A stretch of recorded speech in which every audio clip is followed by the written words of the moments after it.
Hey, how's it going? I'm just playing. I'm Russia. I'm playing diplomacy. What am I doing?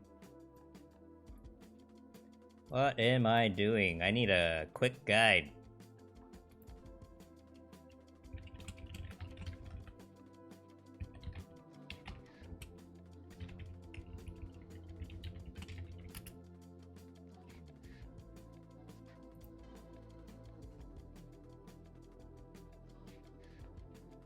Oh my god, wow. What is this?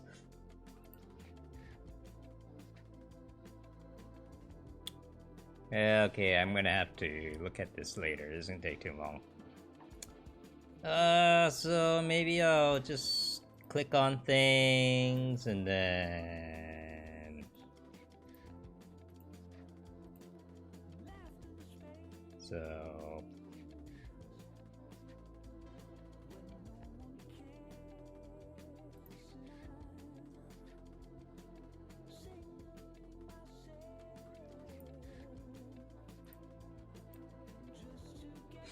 Greedy. Okay, no. I have stuff to do today. I gotta do it later.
Did you lose the bet yet? No. Hey.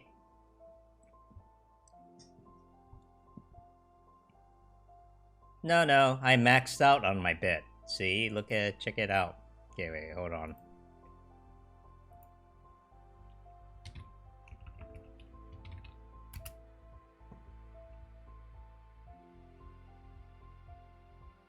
Log in.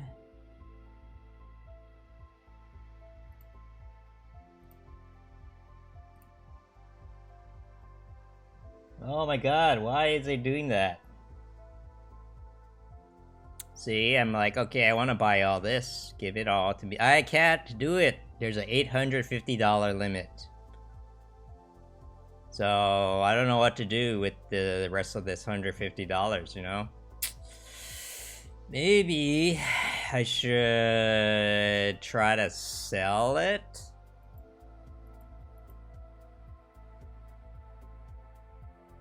It's protecting my money. Hey, I should be able to do whatever I want if I want to destroy myself, you know? I can be a real socialist sometimes, you know? So, I mean, I could be like, okay, so I bought a bunch of these for like, you know, I bought a bunch of shares for like 4 cents, and then maybe I should sell it for 5 cents. Oh yeah. Okay, you're just throwing a bone to the libs. Okay, got it. Hey, whatever. Okay, it's there. Maybe I'll save this 100. I don't want to do like this nickel and dime trading. You know, it takes too long. So I'll just be happy with my maxed out bet, and then, you know. Hey, cutie Tiff. I've only been here for 5 minutes, literally. So I got in trouble. Someone in the Yang Gang was real mad at me. Well, I don't know.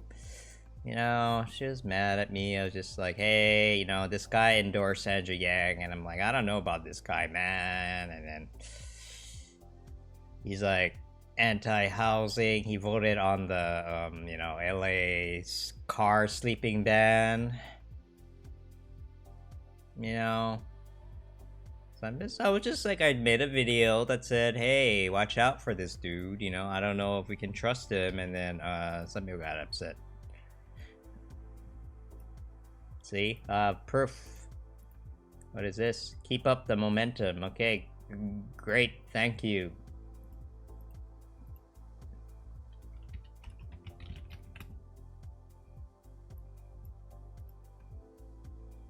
Oh yeah, Kobe Bryant. Politics and people getting upset. That never happens, right? You know, that's like... everybody loves politics. Mm-hmm. Oh man, look how much money I'm making. I'm making $13. Damn.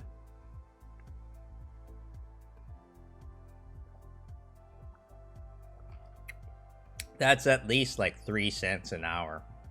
You know? It's a 1,000% increase. So it kind of gives you, you know, it kind of gives you a benchmark though, right? So I would need about 100,000 subs if I want to do this for a living, you know? I just need to, I need to increase my subscriber count by 100 times. I just need to multiply it by 100. And then, you know, then I could make enough money to, like, you know, live in LA. That's, checking out, what was that again? Sorry, things have been so crazy. I might have missed that. I don't think you told me about this. This is new. I need to sell Pokemon stuff. I know, I need to stop talking about Andrew Yang and be like, hey guys, I know that he came here for the housing stuff, but now this is a Pokemon channel. I like Bulbasaur. Okay, I'll check it out. Okay, there's a okay. I don't think you told me about this. Otherwise, I would have remembered. What is it? What?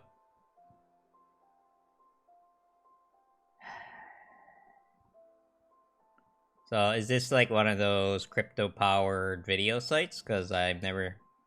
Oh, okay, just TV. Okay.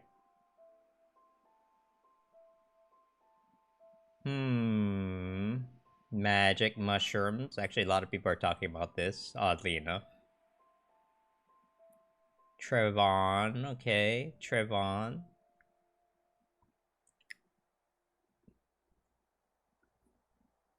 It's hard because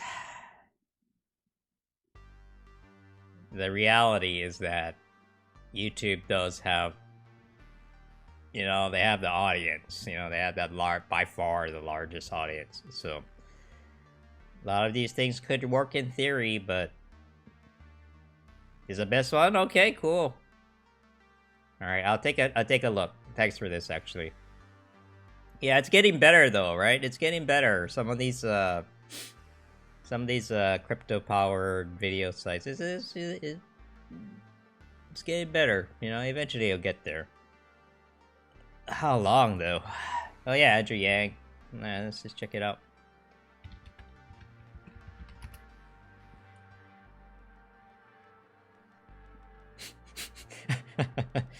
Okay, yeah, okay. This is how it's gonna go. Okay, I got it.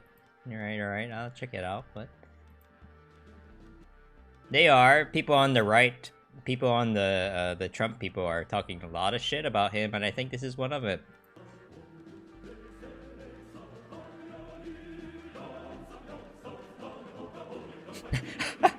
Yeah, exactly. And they say this. They say this is exactly what they say.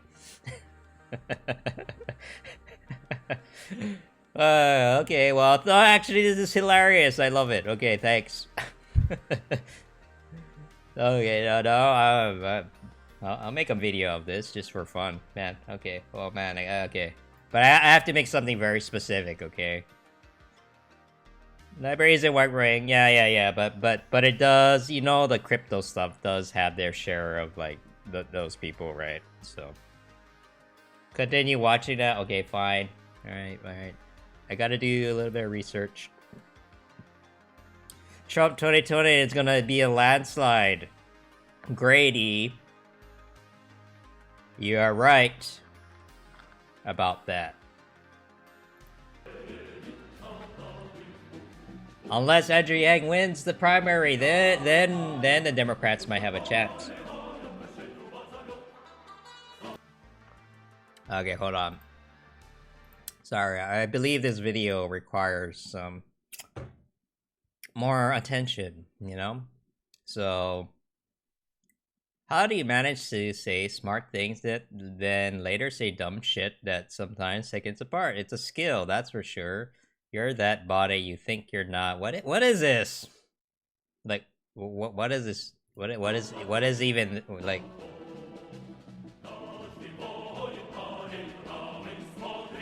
This doesn't even make any sense. Like, what is?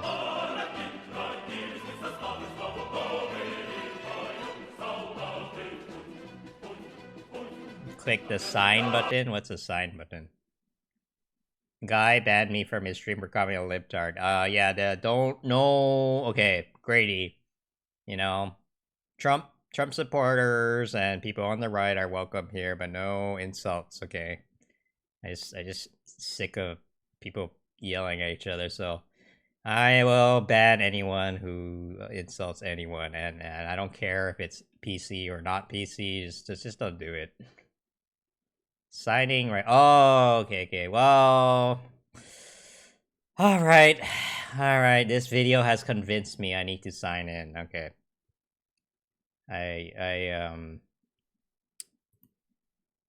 No, it's not communism. It's human-centered capitalism. Okay. Okay.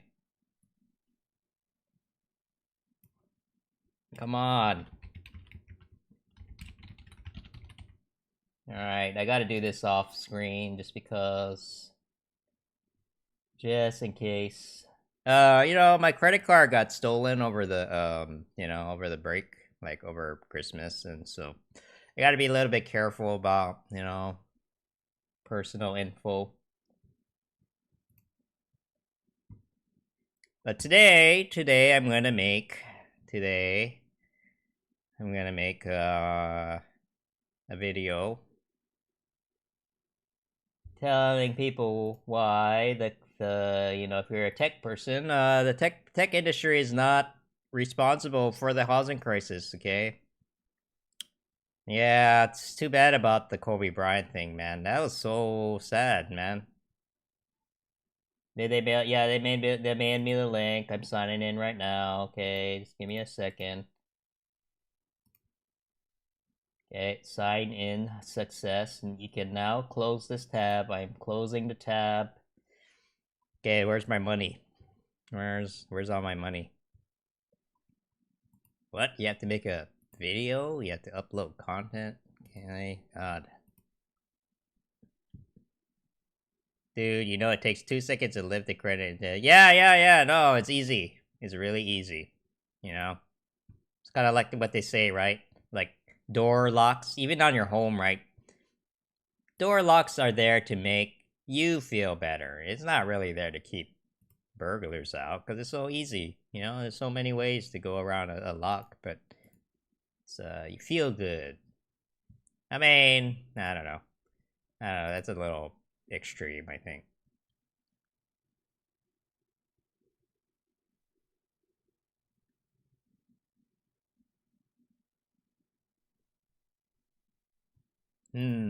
What is going on here?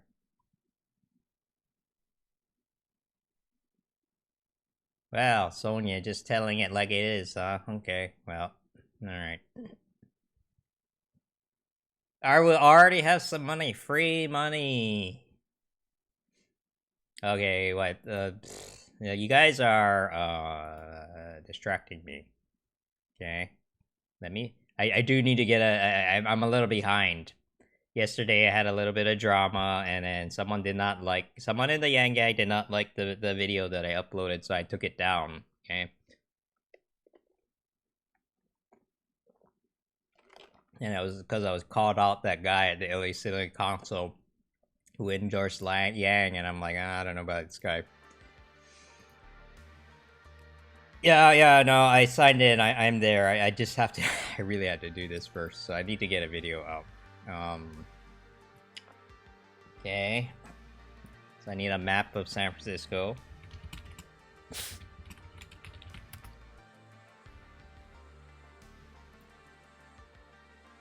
I wanted to help you claim your channel. Okay. No, I appreciate it. Yeah, no, I'm gonna put a lot of effort into this video, okay? So I don't think you were here, but last week I applied to a job in the housing thing in LA, and I did not get it, and it's fine. A lot of it is political. I think people see me like talking about Adrian, they think I'm a little crazy, which is not untrue, but anyway, I have to like refocus what I'm doing, and so now I'm gonna make a video about how the tech industry isn't to blame about the housing crisis, and then I'm gonna market that to all the tech companies in the local area, and they're gonna give me a job. Okay, that's the plan anyway. Cause I'm pretty sure they're sick of being the scapegoat of all this shit.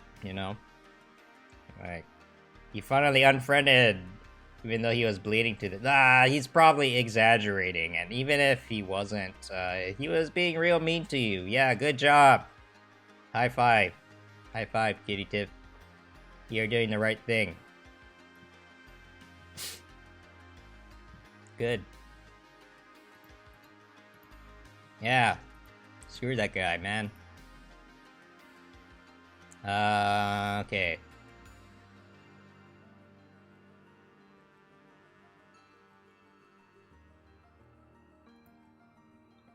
Housing production, San Francisco in the last like 5 years or whatever. I don't know. Needs and trends. This looks boring, but where's the okay? No. No. No. Oh man, look at this. Wait. Okay. This one's actually pretty good. There's lots of room to build housing over here, but those people, the NIMBYs, they don't want that shit. 75%. There's all this room right here, okay. Well, what's next? Housing. You can tell I went out today. I went out to a fancy opera event today. That's why I'm wearing a collared shirt. That never happens.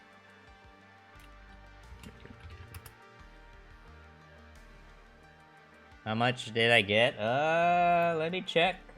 Oh, wait. Oh, no, I need extra verification. Okay, I actually kind of like this. Actually, I like that they just don't let any old person in, because that's what the crypto place needs, Like, I'm sorry, but some people are fucking nuts, and you can't just sign up anyone.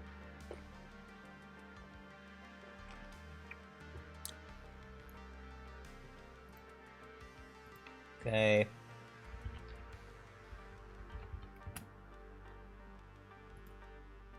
Man. Ugh. I know, free money. I know, 7457. No, let's see, that's the whole thing. Right? That's the, that really is, like, the problem with the internet is that everything's free and no one gives a shit, With crypto, finally the things you do suddenly is worth something, you know, and it matters. You get 3 LBC. You know, there's like a bunch of there's a bunch of rewards. Can I show this to you?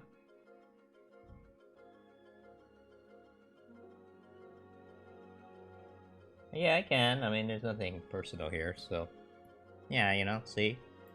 So you get, you know, you get 3 for free, and then, you know, if you invite people, you get 20, you know, it's just like any other. If you want to go for a stream, and just play something, I get 2 for just hitting play, for watching this crazy video here.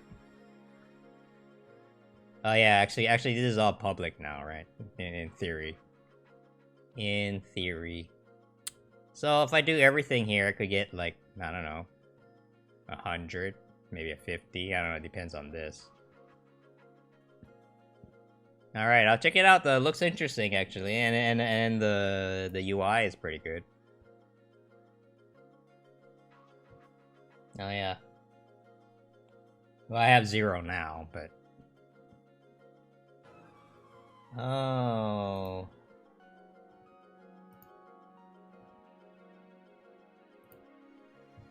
New channel. Oh, you have to. Oh man, you gotta make a deposit. This is like just like real life, man. I don't know. It's like what? It costs money to buy to open a shop. You know what?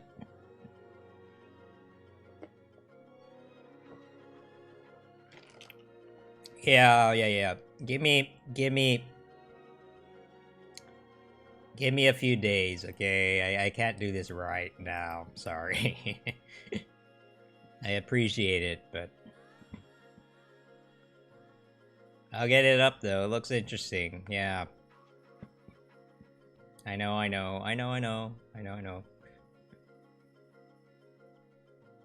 There you go. Housing inventory. Okay.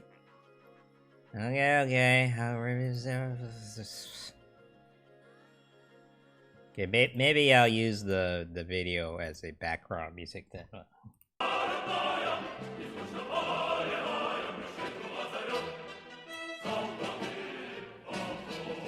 This video is crazy, man. Okay, I'm just gonna listen to some, you know, communist anthems while I do this. Perfect.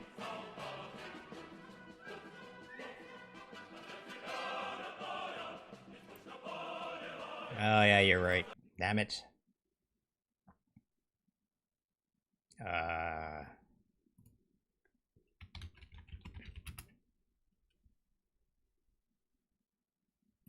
right.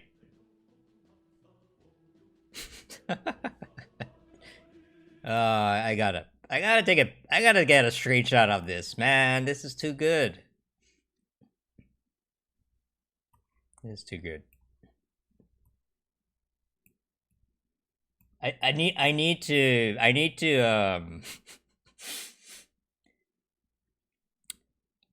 to send this to the Bernie people, cause then they'll be like, but I'm a socialist. Andrew Yag's not a socialist. He's a libertarian Trojan horse, you know? I'm like, well, but look at this picture. Look at this picture, man. Look. Be funny. Okay, come on. Let me try one more time, just in case. Okay, there we go. That should do it. Now I can get. Oh yeah, see, I got money. Wow, that's so easy. I just took a screenshot of Andrew Yang as Mao Zedong, and I got $2, 2 LBCs or whatever that is. Okay, here we go. Such a great. This is great. This makes me happy, actually. I don't know why, but...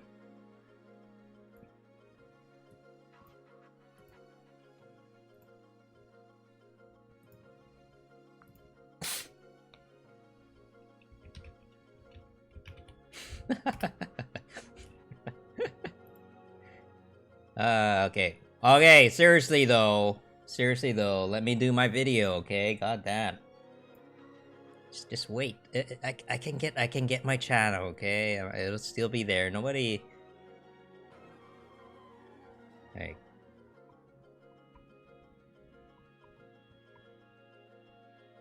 It's very easy now, I know. You're very, you know...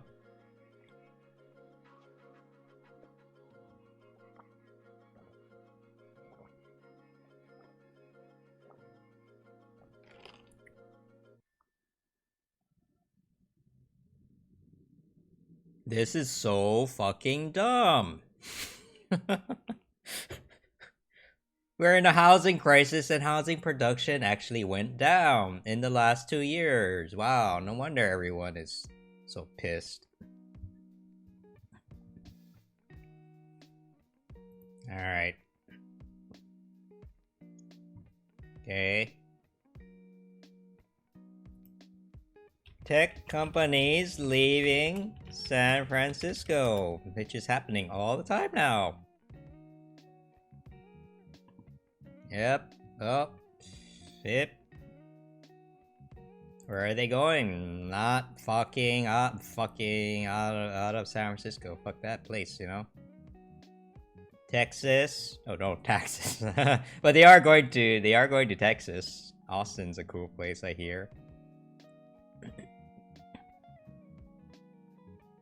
We are in a housing crisis, and the government kept migration up put strictly. I know they did the wrong thing on both counts. You know, all the liberals are like, "Yeah, we're a sanctuary city. Come. Oh, we don't have anywhere for you to live. Well, I guess just wait on the streets." And then, and then people are like, "Oh, well, why don't we build more housing?" And they're like, "No." It's so dumb. It's the dumbest thing ever. Like, good god. Who left? Who left? Stripe left. Wow, and they're a good company, man. Stripe. I hear good things about Stripe. Oh, well.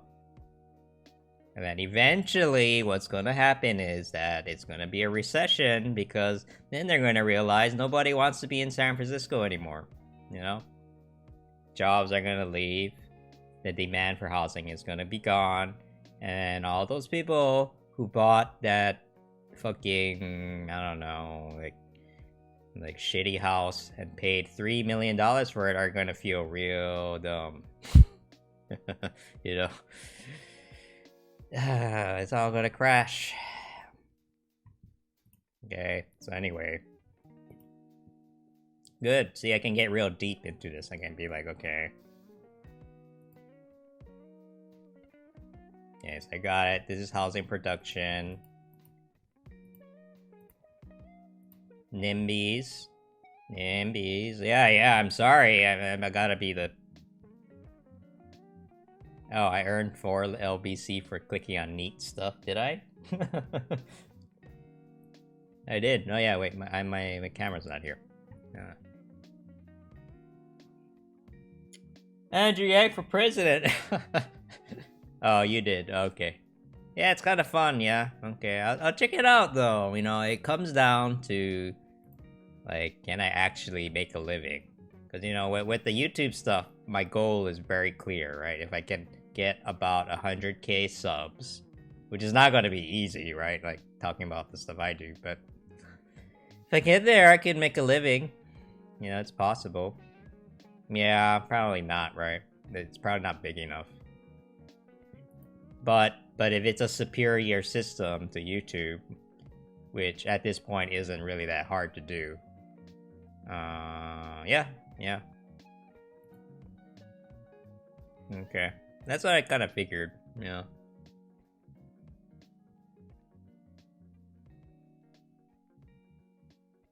Okay, and then I'll need a map of Los Angeles.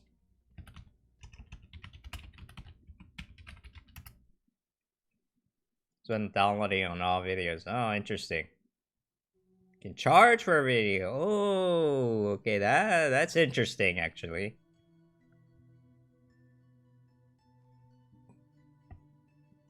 Kind of like, why would they want to download my video though? Like, who does that?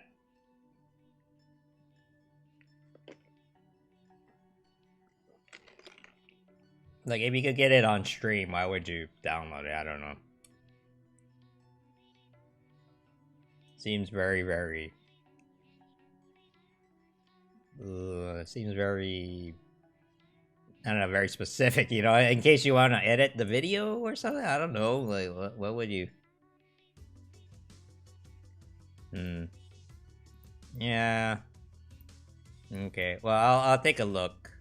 Yeah, I mean... For that, right? Video editing. But... I would think that the average person would not really be interested in, not be interested in downloading, but yeah, I think it's a very niche thing. It's okay, but it's still a thing. Better than nothing, for sure. Okay. So, here's the deal.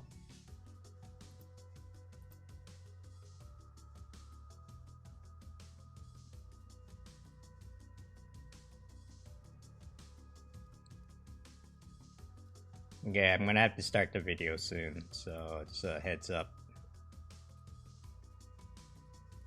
And then you have to eat 6 small meals a day. Oh man, I have. It doesn't show on camera, but I've been getting acne too. Cutie tip. You know why? I get really. I tend to break out when I'm when I'm going through big changes, big life changes, you know, and that's happening right now. I'm not gonna know what to do with my life until after the primaries, I think, like, honestly. So I'm just lucky. I have enough savings to keep me afloat, but it's gonna be stressful couple months. It's gonna be stressful as hell. Because if Andrew Yang actually wins the primary, he doesn't even have, I mean, if he wins the primary, he has a good chance of beating Trump in the general, but if he doesn't become a prominent person in government after this election, then I'm not even going to bother trying to apply to government jobs, you know? It's like, I know what they're doing now, you know? They don't give your power away. What power? I have no power.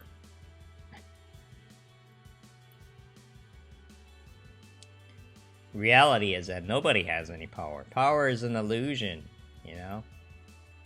You think those big shot CEOs at those, you know, those big ass companies, you think they have power? Nah, they just do whatever the board tells them to do, you know? The investors, they're the investors, like, they're just begging for money all the time. Oh, my independence. Well, for independence, you need money. Yeah, I love the fact that I can pretty much say whatever I want here, but I also need to eat. So can you make? Oh well, if you make the Bitcoin go to $1 million, then not Bitcoin, but you know, the crypto prices go up like a lot, then I won't have to look for a job. But we're not there yet.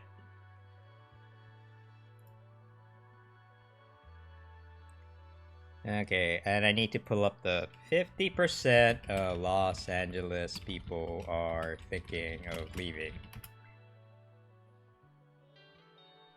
53%, wow.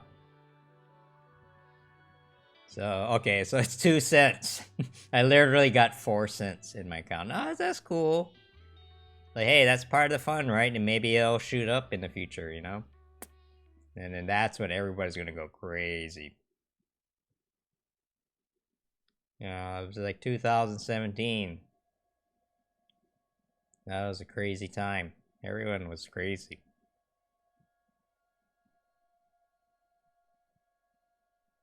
As long as I'm happy, well, man, happy is a subjective thing, yeah? Especially as I get older, I'm just like,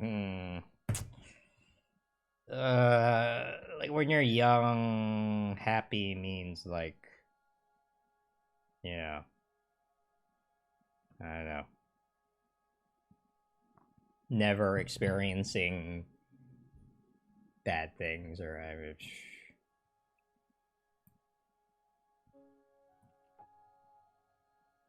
just as you get older, it's just like, man, you gotta have like difficult conversations all the time. People are so touchy, and sometimes just can't be all roses and whatever, and you just gotta be okay with it, you know. But really, it's more about like, oh my god, what am I gonna do? You know, I'm not too picky in terms of jobs, but um, just to stay afloat in LA costs a lot of money, so I need to get a good job, and you have to, yeah, it's you have to compete again. All right, anyway, I think I have enough.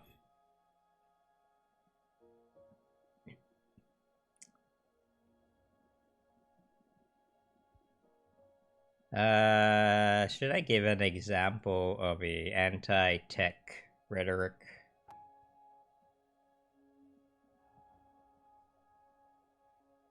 I mean, that's kind of already here. And I probably don't need to. Yeah, I probably don't need. Okay, here we go. I'm gonna try to make it quick, so hopefully I can get back.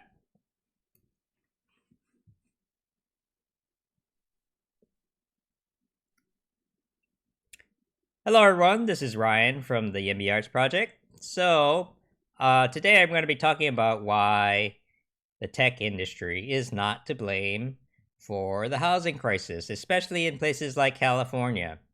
So, to do that, we're going to have to like dig in a little bit into the past and see what happened in, what's been going on politically. So, the thing is, okay, I'm gonna have to start over. I forgot to pull up something. Shit.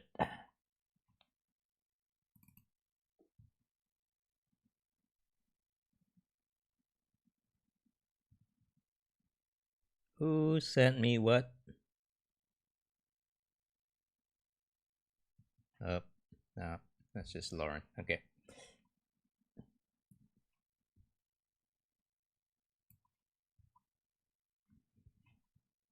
All right, here we go again.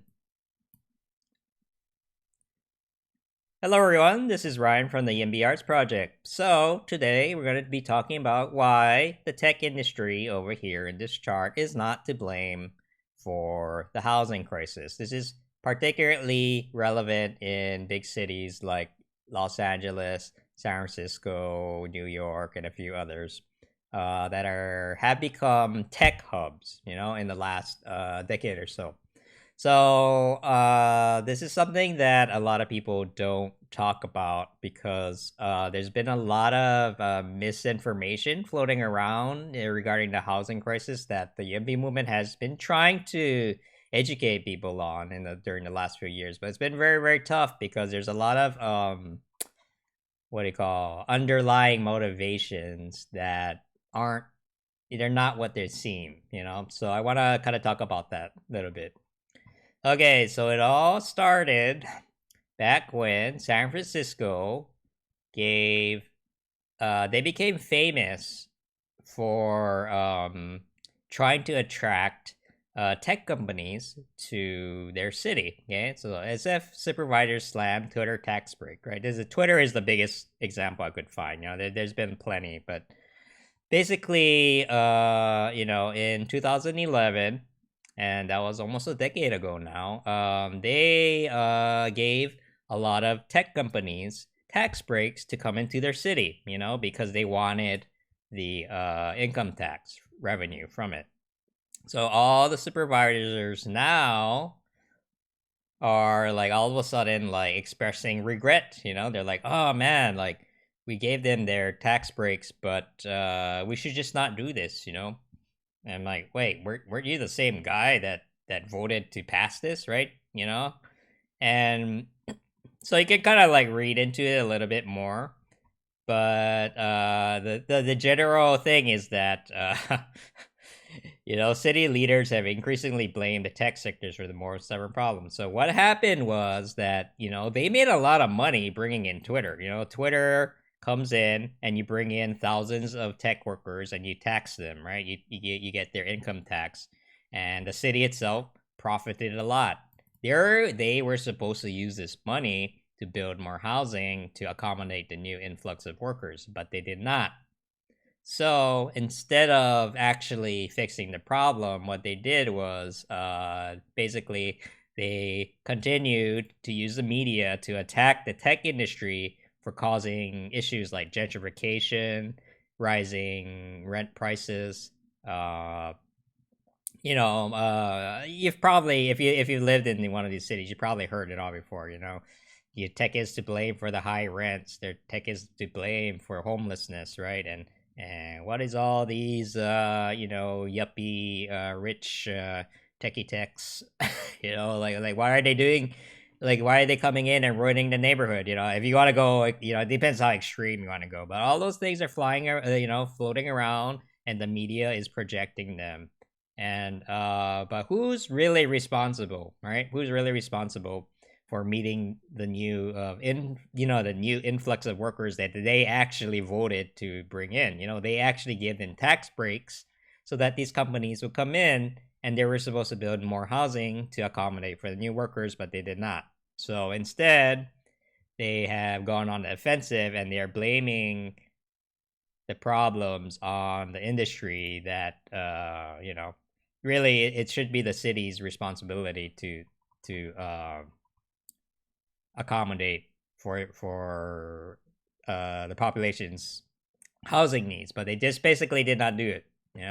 And there's proof, right? This is completely insane, right? About how like San Francisco's housing crisis is getting worse and worse every year, but instead of building more units, they actually have voted to produce less. This the YIMBY movement fought really, really hard to get this little uptick here, but they fought back fought back. The NIMBYs fought back, and they actually made housing construction less. This is kind of nuts, right? Like we need more housing, and then the numbers actually dipped in the last 2 years. So that's a bad sign. And as a result, everybody's leaving the town now. Tech companies are leaving the Bay Area in droves. Where are they going, right? Because it's like, well, it's thanks for the tax breaks, but like if you've been to San Francisco recently, it's not a nice place. There's homeless problems kind of running out of control. And if you look at this, you can look at the government is not taking the problem seriously. So things just get worse and worse. And so they're leaving for places like Salt Lake City, Austin. Austin's a very popular destination now, even in Alabama and North Carolina. So the jobs are moving out, and even Stripe. Stripe is a pretty big company, and even they left. So what's happening is that when the jobs leave, right, the jobs are leaving, and then as a result, the workers who are expected to they come to cities like Los Angeles and San Francisco looking for work, right? And if they haven't, if that's no longer there, there's no reason for there to be anymore. And I do think as a result, we're gonna see a recession, you know, in the housing market, and it's probably going to start either in San Francisco or Los Angeles, where the problems are worse. So I live in LA, you know, I live in downtown, and we have a similar problem here. Santa Monica gives tax breaks to a lot of the good companies. It could be tech or other industries, but all the good jobs are kind of clustered around the west side, you know, and these are known as the nice parts of the neighborhood. But similar thing, they brought in the workers, but they did not bother building housing. So everybody commutes from all the way out here towards the east, right? And that it leads to the massive traffic that we see every day going back and forth. You know, this is not how it is. It is by design, you know. And so in LA, as a result, this kind of surprised me, but over 53% of people living in LA right now are considering leaving the city because it's just too expensive. The politics is just a huge mess, and you know, it's not fun having to drive 3 or 4 hours a day just to get to work. You know, that's really lowers your quality of life. You know, and so it's we're kind of reaching a tipping point right now because the homelessness crisis is getting out of control. You know, I always say this, but just this year alone, homelessness rates have risen 12%. You know, and if you just look at the rising housing costs and the rising homelessness rate, right? They're growing at the same time, and some people think I'm crazy to say that, you know, the recession is coming, but I think it's crazy that there's two very clear trends going on, and people think it's sustainable, right? We have more homeless people, and housing costs are going up and up. Like, you know, like those two trends cannot be like that forever. There is going to be a reaction, and it's probably going to be this year.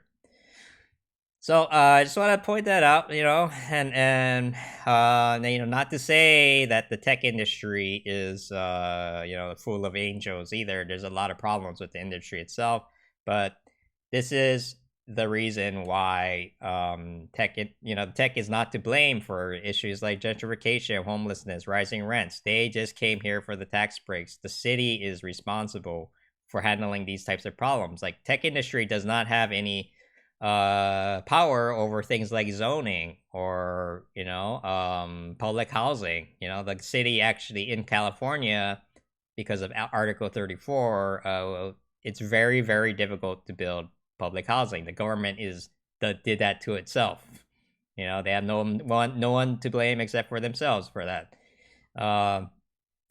So we need to really start talking about these issues in a more honest way, I think, and because there are ways to solve this problem. You know, we could spread out the jobs a little bit more. That would help. Or Santa Monica could do their part to build more housing in order to accommodate the people that are actually there. Yep. So one or the other, but you can't have it both ways. So that's about it. Yeah. So if you have any questions or comments, please leave them in the comments below, and I'll see you in the next video. Okay, take care.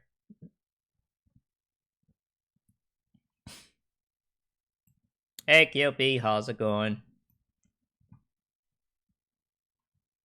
I wonder if I can do a better job. Let's see, how long is gonna... How long was that? I want to kind of talk about that. So, 40 this is something that a lot of people don't talk about because, um, you know, like those two trailers that are. All right, here we go again.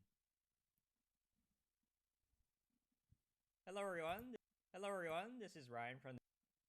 Hello everyone. This is YIMBY Arts. So I'm gonna be making a bunch of housing videos. Okay.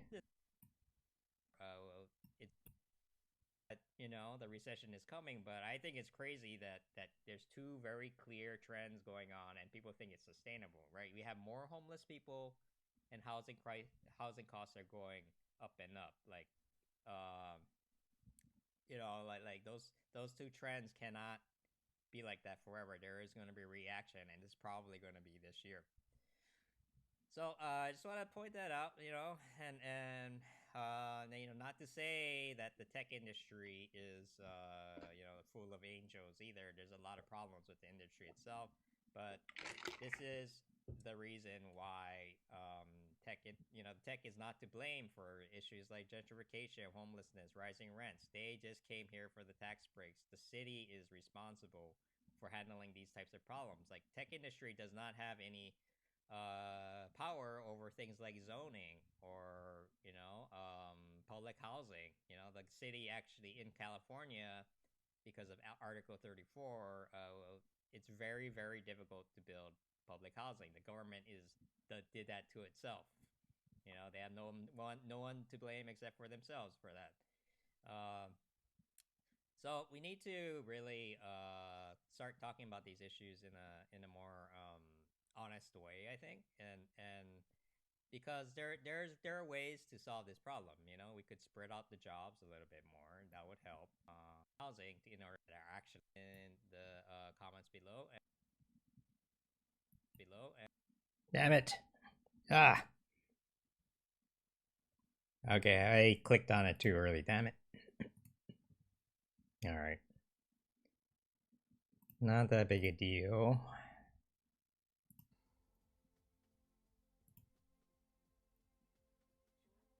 The YIMBY Arts project. So today 39, 40, 39. Who sent me what? Particularly. Hello everyone. Hello everyone. This is Ryan.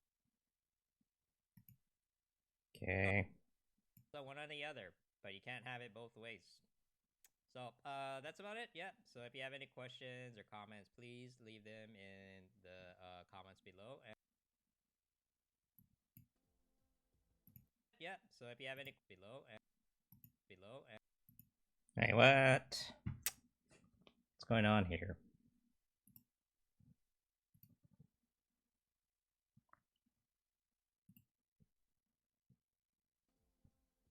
So one or the other below. Hmm. 39, 40. Okay.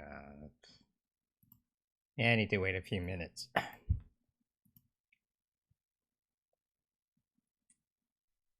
Okay, so that's done.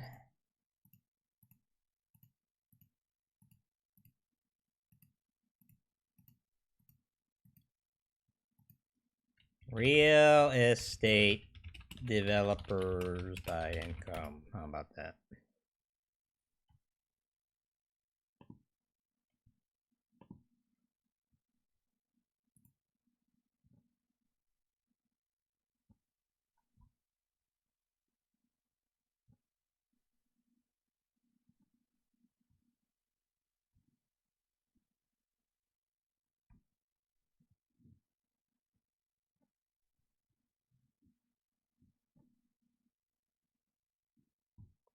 Oh yeah. Oh man, it sucks, man. Yeah, it's a shame.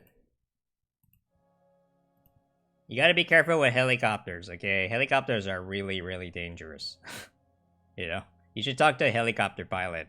Like, that stuff is that planes are a lot safer than helicopters. You know, helicopters, you know, you have to balance everything, and it's very finicky, like even mechanically. So you gotta be careful.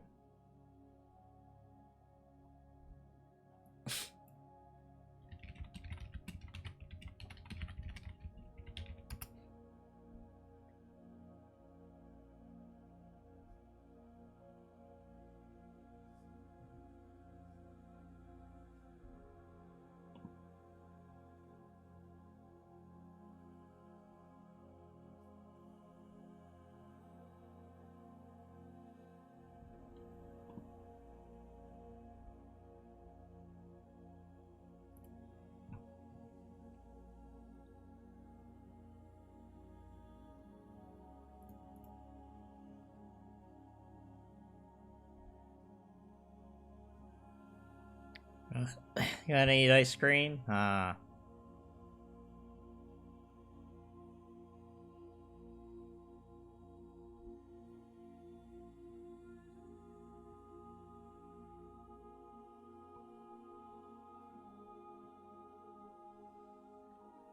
Okay, this is a person. I just want a chart. Just give me real estate developer. I mean, it's hard to.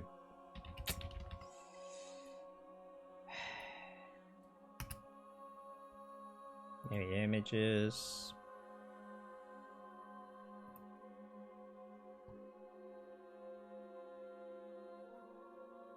No. No.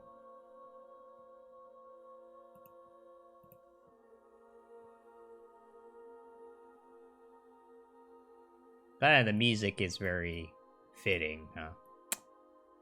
It's someone passing away, right?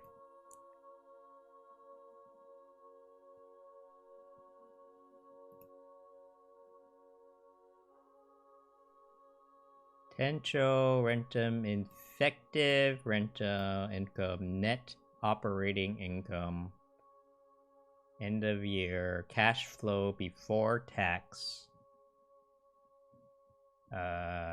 bank loan.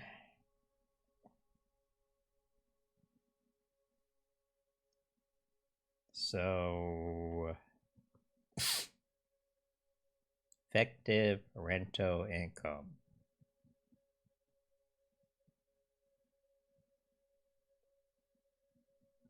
Maintenance. Potential.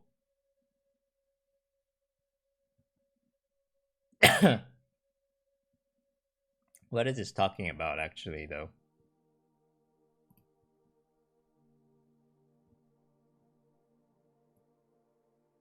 She's a civil engineer. I mean, that makes sense.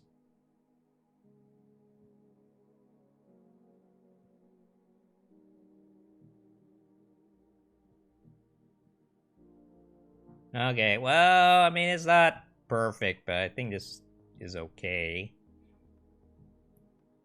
You know? So let's say you own one rental property. You'll make this much money, some years more than others, you know, if there's unexpected. And this is pre-tax, you know? Now, if you own 20 bajillion properties, yeah, you'll be rich, but what about all the people who own one property, right? Which is the majority of people, right?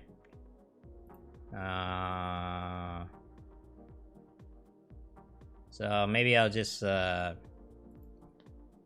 most landlords are middle class, yeah?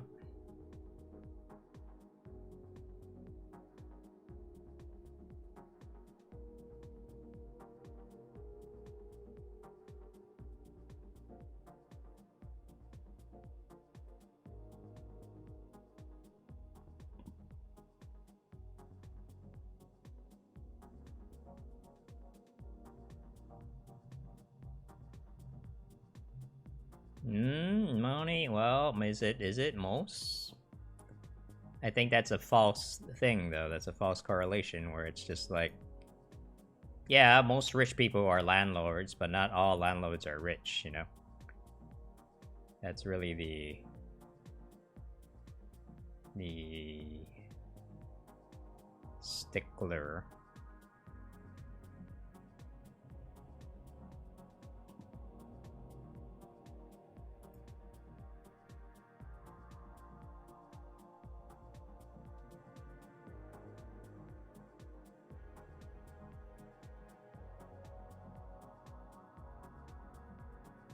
No.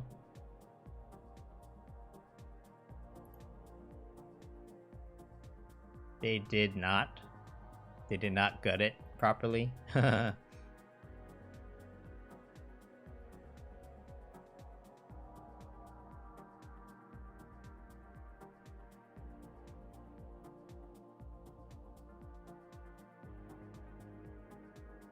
Answer paper. What? Answer funny top. Oh wait. How? Okay. Why don't you just go?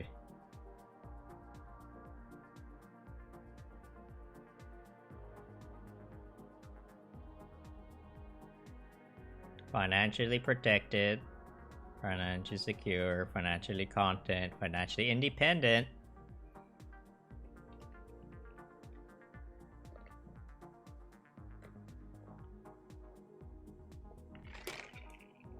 Financially free. Ah. Yeah, this is not helpful though.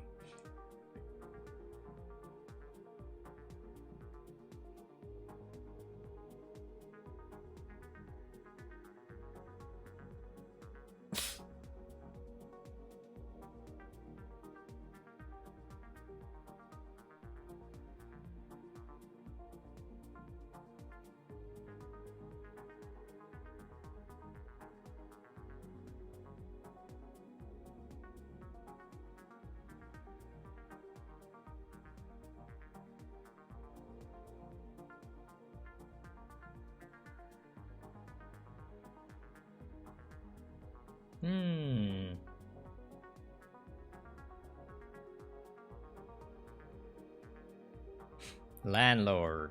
Landlord. Wait, what is that wiki?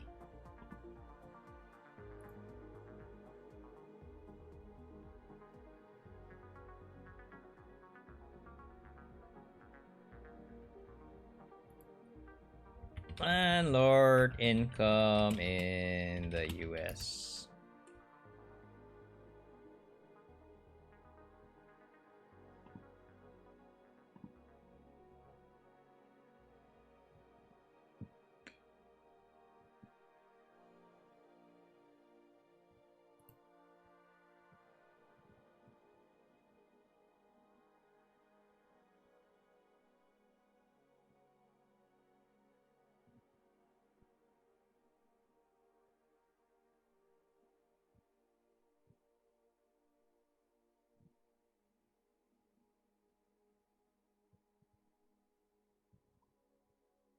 Okay.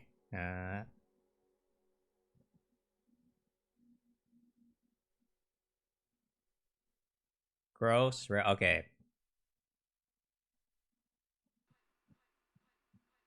Okay, this is good. So 1500.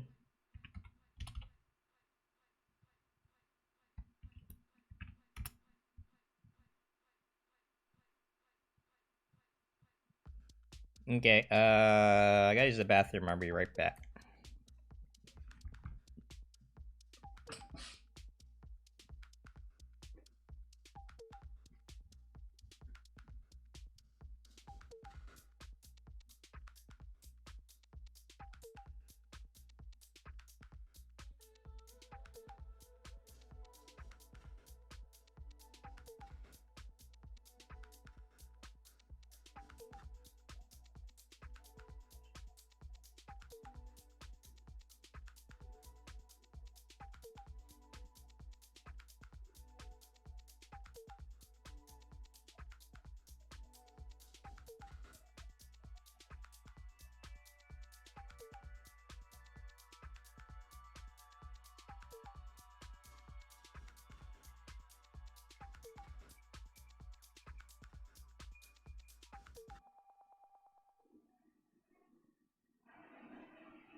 Alright.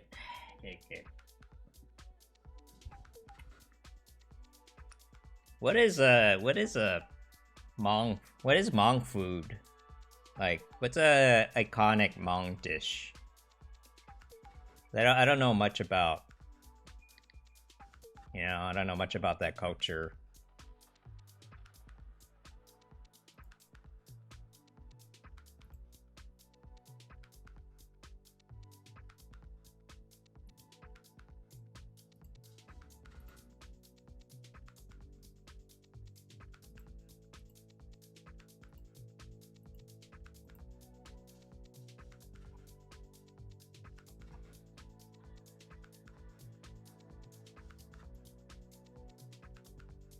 Alright.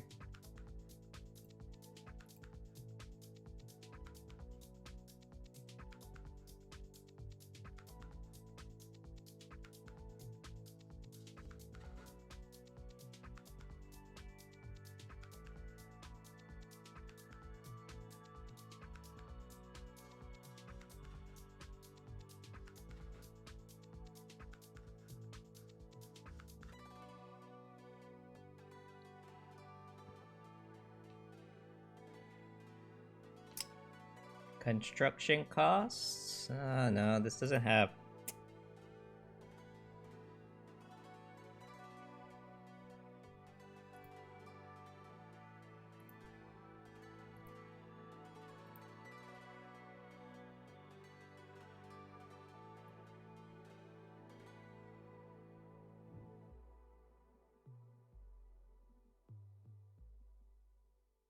Yeah, I can make a landlord video though out of this one.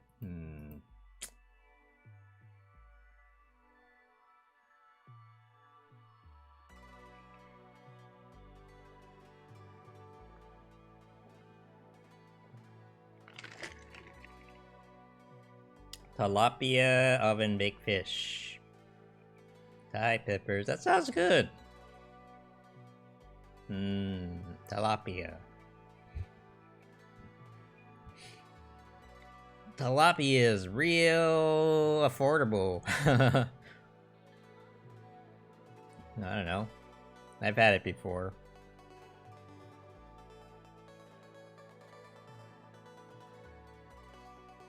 It's actually kind of, it's like tilapia is kind of hard to find in regular supermarkets though. You can get in LA, you can get them,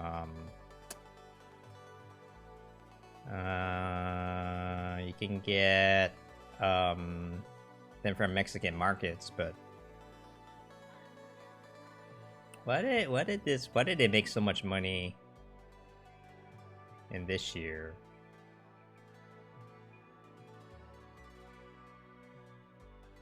Bank loan, what? Okay, 188 minus 13.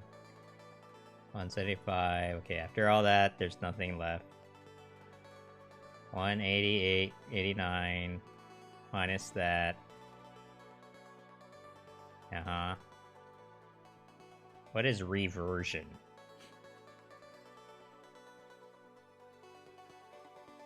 What is reversion?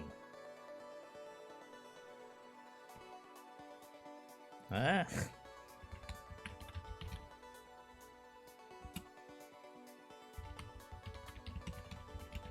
Reversion is a future interest that is retained by the grantor at the conveyance. What? What the hell? What is this? Retained by the grantor after the man. This is like lawyer speak. The less data, lesser quantity, such as the owner of FE Gaming, surrounding life say at least what? Wait, can someone translate this into English? Thank you.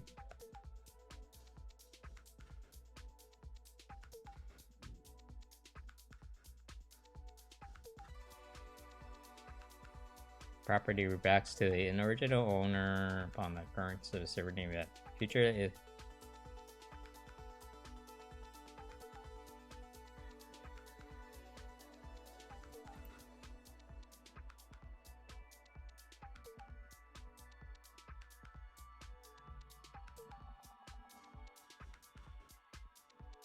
it's kind of all over the place.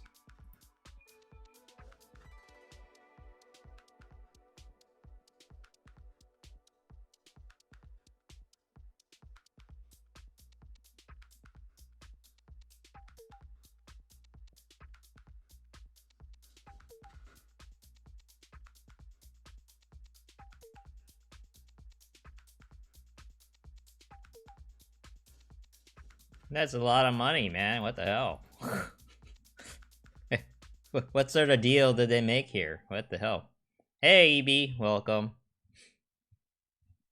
Like, what,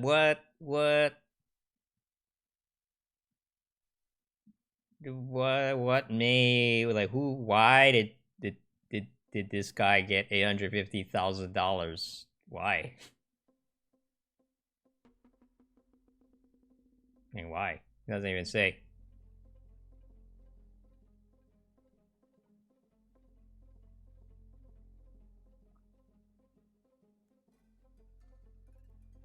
Why?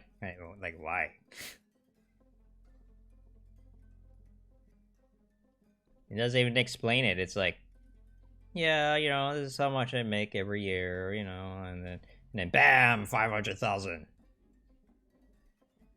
Internet here's not so good. Oh, you having trouble with the stream? Yeah, streaming uses a lot of bandwidth. So I'm just trying to figure out why. Like why? Where did this $1 billion come from? Oh, I'm looking at a I'm being really academic today, so I'm looking at understanding net operating income in commercial real estate. Fun. But this is what a landlord has to go through, right? So I'm making videos defending, these folks. Not so much these folks. I understand why these folks. You don't want foreign investment. Why these people are not to blame for the housing crisis. So I've just been looking at stuff, and I'm just like, why? Where did this come from?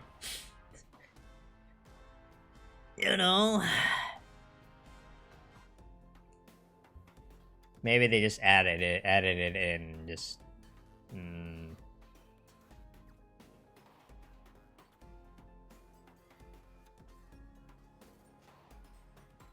So I'm just like, is this a good example to use? I think people are gonna. Landlord expense chart or something. Something a little bit nuts and bolts,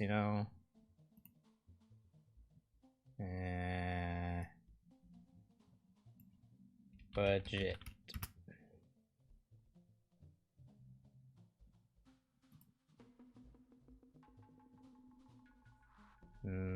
It's too bad, because the other one was pretty good.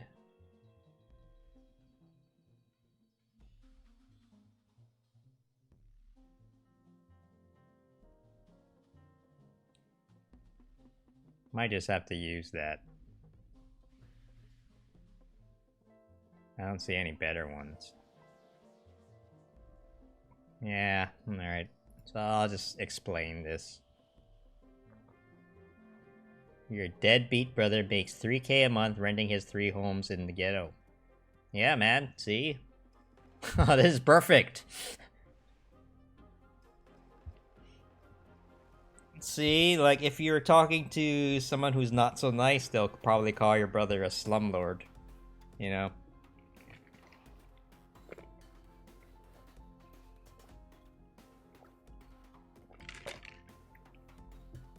I know. Landlord has to make, and most of them are not rich. Let's do the math, okay? Let's say you live in Los Angeles, right? I live in Los Angeles, and rent is like $2,000 times 12. That's $24,000. That's below the poverty level. Okay, if you own 5 houses, okay, then multiply this by 5, and you'll make 120K or whatever. I don't know. I'm just estimating, but you're not, making 6 figures in Los Angeles is that's not that won't get you rich. So I just want to point that out. Just pointing out. I think this does a pretty good job of it, though. And like, Yeah, you gotta take out, you know, this is a...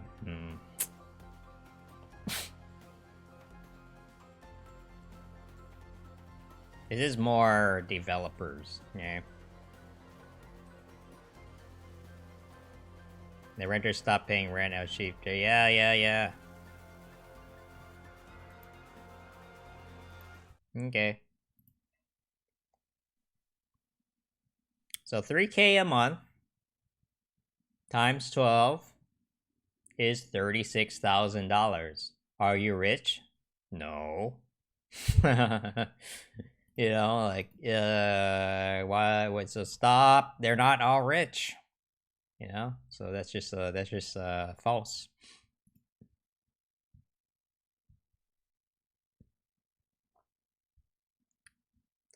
Ah, okay. Yeah, this is not helpful at all.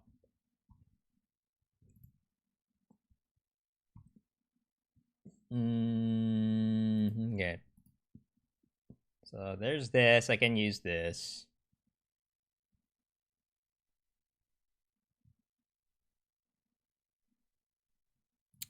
I need, I need one. I need just like a statistic. You know,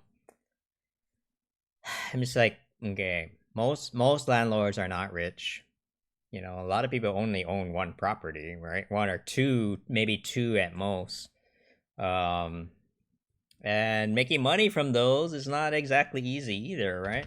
And so, landlord average income, I don't know, something like that. Earning a living with rental properties. Okay, this looks promising. Yeah.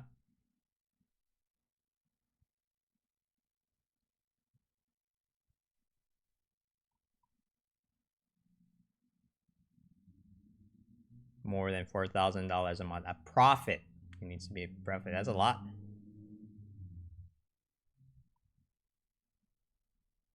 Do you like dealing with people? Yeah, that's a big deal. Ooh, bad.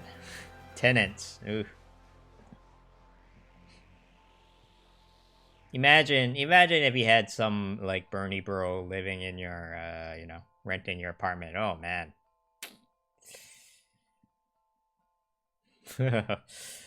And you know those people hate landlords. Oh man.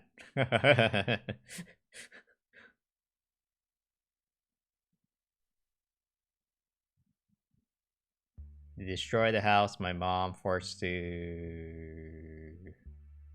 Yeah, that sucks. Here in this desert, it's just the same thing over and over again. You know.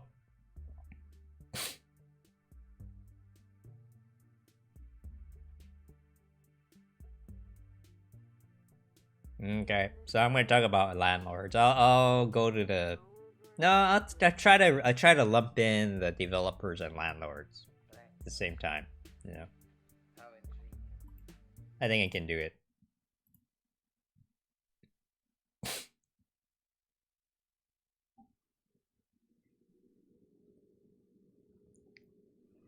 All right, here we go.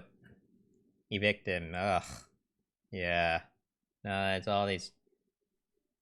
Just leave the chat in for now. It's relevant.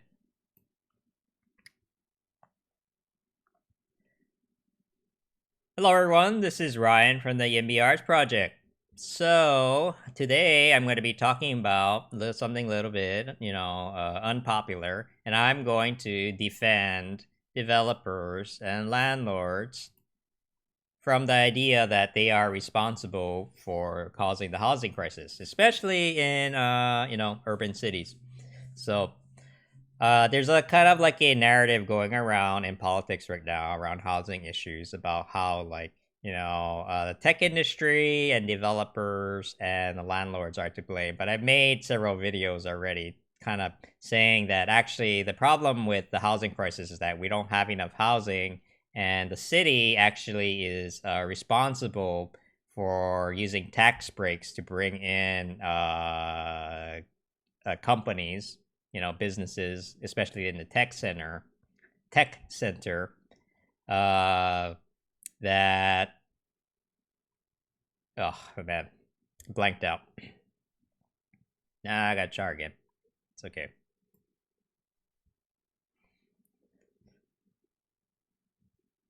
Okay, let's see.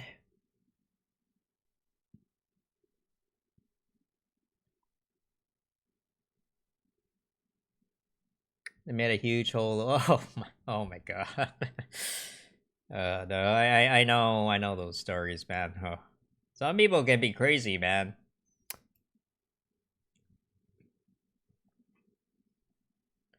Hello, everyone. This is Ryan from the YIMBY Arts project. So today I'm gonna talk about something a little bit unpopular, maybe. Is that we're used to hearing the narrative that the tech industry and developers and landlords are to blame for the housing crisis, for rising rents and gentrification and not homelessness. It's all these people's faults, but I'm going to take the point of view here that these people are not to blame. And really, when it comes down to it, the city has brought in a lot of people, a lot of workers, especially in the tech center. This is very true for San Francisco and the Bay Area in particular, because they gave companies like Twitter and Google tax break incentives, and they knew they were bringing them in, and they got a lot of money from the tax revenues, for bringing in these companies. But they were supposed to use that money to build more housing for the new influx of workers that they brought in, but they did not. And so supply and demand took over and the rents started going crazy. But they don't want to take responsibility for that over here on this side. So instead, they attack people like developers, landlords, and tech industry. Landlords, in particular, are easy target because everybody has a story about like, oh man, my friend got evicted and that asshole landlord, yada, right? But I wanna, since I'm doing this from like humanity first and doing the math, especially, right? So this is gonna be a kind of like doing the math video, right? So one thing is that we need to point out is that most developers and most landlords are not rich. Okay, if you're rich, there's a high likelihood that you might be a landlord, because you probably own a bunch of properties.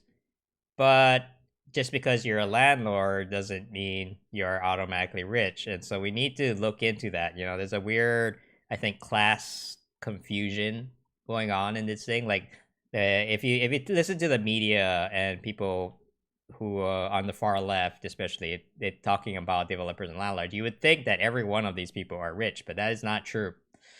So let's just like look at, okay, let's just do basic math. Okay, let's say that you're in Los Angeles and the average rent for a one bedroom is 2,000. This is actually being very conservative. It's actually rising higher right now, but let's just say it's 2,000 a month. That is a lot of money, at least from a renter standpoint. Yeah, so I understand why you feel like like the landlords are to get me, but if you multiply that by 12, that is $24,000. Okay, this is very simple math. Okay, now imagine that you're a landlord getting $24,000 a month. Sorry, $24,000 a year. That's below the poverty level, in a lot of places. So it's not enough just to have one property, right? And this is before taxes. This is before expenses. So in order to be a successful landlord, you actually need to own several properties just to make ends meet. Unless you're okay with living on off of 24,000 a month. But see, most people only own one or two properties, right? Like you maybe someone, maybe one of your friends or your family. You might know someone who actually owns property, but um having just one or two is not enough. Even if you just look at kind of this simple math here. So okay, so it gets a little bit more complicated when you're talking about like apartment complexes or multi-family housing, because which is becoming more rare and rare. But we can look at a little bit about, okay, so here's a chart, sort of explaining the expenses and incomes from property owners, right? And it has, this is coming from a developer standpoint because it has the bank loan here, right? So this is sort of like a projection of like, okay, I'm gonna build this housing, and then I'm expecting to get this much money from rent. I don't know how many units this is, but I'm like, okay, so we're gonna get 170,000 from. Let's just assume this is a apartment complex, right? So okay, combined rent from all the tenants, assuming that they actually, they're actually paying their bills, is this much, and then we have like these general vacancy. This may be a sometimes they charge you for like there's a tax, like we've been talking about this in LA, and they were thinking of adding a vacancy tax, right? And so I think this is what this is, turnover vacancy. I have to look into that, but um okay, fuck, I fucked it up. I gotta know what that exactly what that means, but it's fine. Ugh, yeesh, it's a lot. Credit loss. Credit loss is the amount of money not to be realized due to non-payments. Oh, okay, yeah. Oh, fuck. Okay, so what is turnover vacancy? Well, that means yeah. Okay.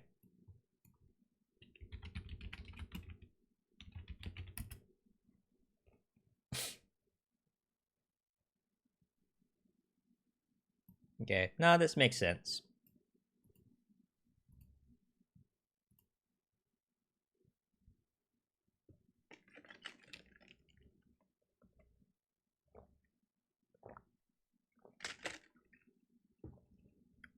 Airbnb. Well, Airbnb is like basically the same thing as being a landlord, except that you're doing it through short term, right?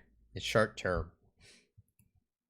So it's just like, okay, instead of signing a lease for a year, you're signing a lease for a week or a couple of days or whatever.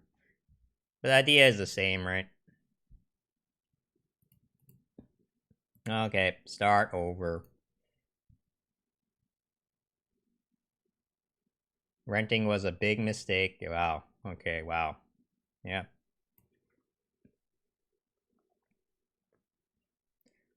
Hello, everyone. This is Ryan from the YIMBY Arts Project. So, today I'm going to be talking about something that might be a little controversial or maybe a little bit unpopular, but I'm going to defend developers and landlords from the idea that they are responsible for the housing crisis. If you've been paying attention to the media recently about how they talk about housing, you'll notice that there's a lot of like hostile narratives sort of against these people, right? They blame the tech industry, they blame developers, they blame landlords, and really, I made several videos about this already, but the responsibility of building housing actually lies with the city, right? The city actually brought in, especially in places like San Francisco, they gave the tech companies tax breaks in order to bring them in because they wanted the revenue, right? They wanted the income tax,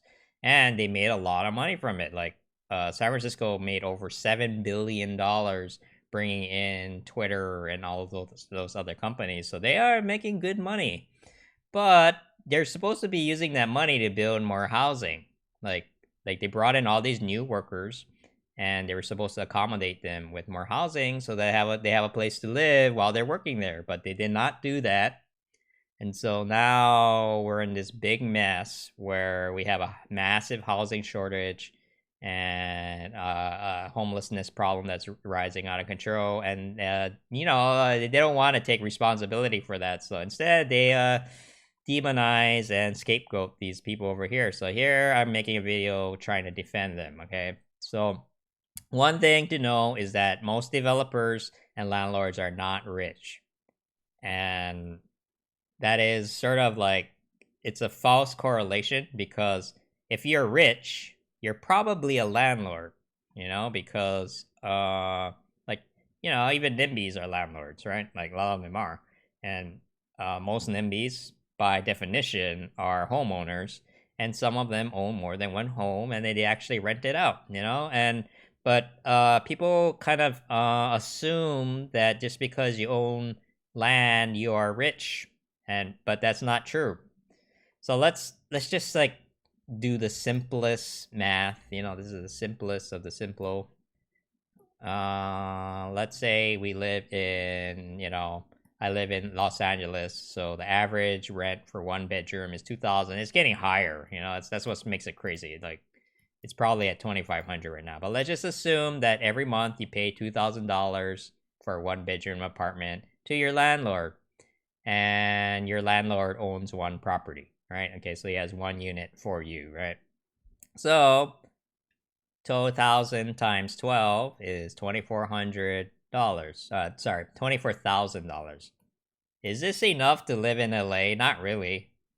you know so even if you're a landlord, this you're still going to have to work a job, and a lot of landlords do. They work a real job, and then for them, renting out the property is just like, supplemental income at best.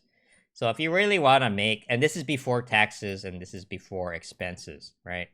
If you like, if you break the toilet as a tenant, and the landlord has to fix it for you, that's on them. You know, uh, it depends, and it could turn into a big argument. Okay, this is why. See, this is why it's really easy to hate these people over here, because they are the face of a lot of the problems that we face in housing, right? And it's like, if you, a lot of people know, and this is going on right now because of the rising rents, and housing is just getting more expensive everywhere. Most people who live in the city probably have a story about a friend or family or someone they know who got evicted, and it's very heartbreaking, right? And the tendency is to want to blame the landlords, blame the developers, but if you just look at the math, most developers are not super rich, and they do have to kind of be able to protect themselves, right?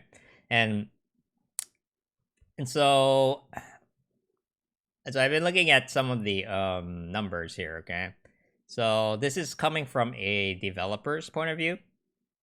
So right, like, so so that's the thing. Like, unless you own like hundreds of properties, you can't really get by on just having one room for rent. Like, you need multiple, and it's a lot of work, and there are expenses involved. And I'm going to show some of that. So here is a projection chart for a developer. This is a typical thing that a developer might use to sort of estimate how they're going to do after they build their. Let's just assume this is a apartment complex. This is just an example. It's not a real life thing, but they're using this as an example. So we're going to build the apartment complex. It's going to be done in 2013, and then according to the units we're planning on building, we'll get about a net income of 173,000. Okay, that's a lot of money, right? But here's general vacancy. This is included in the budget, by the way. They are assuming that some of the tenants are going to be delinquent, or they're going to forget to pay rent, or something's going to happen. So they actually include that in the budget just as a buffer. Turnover vacancy is what happens when people.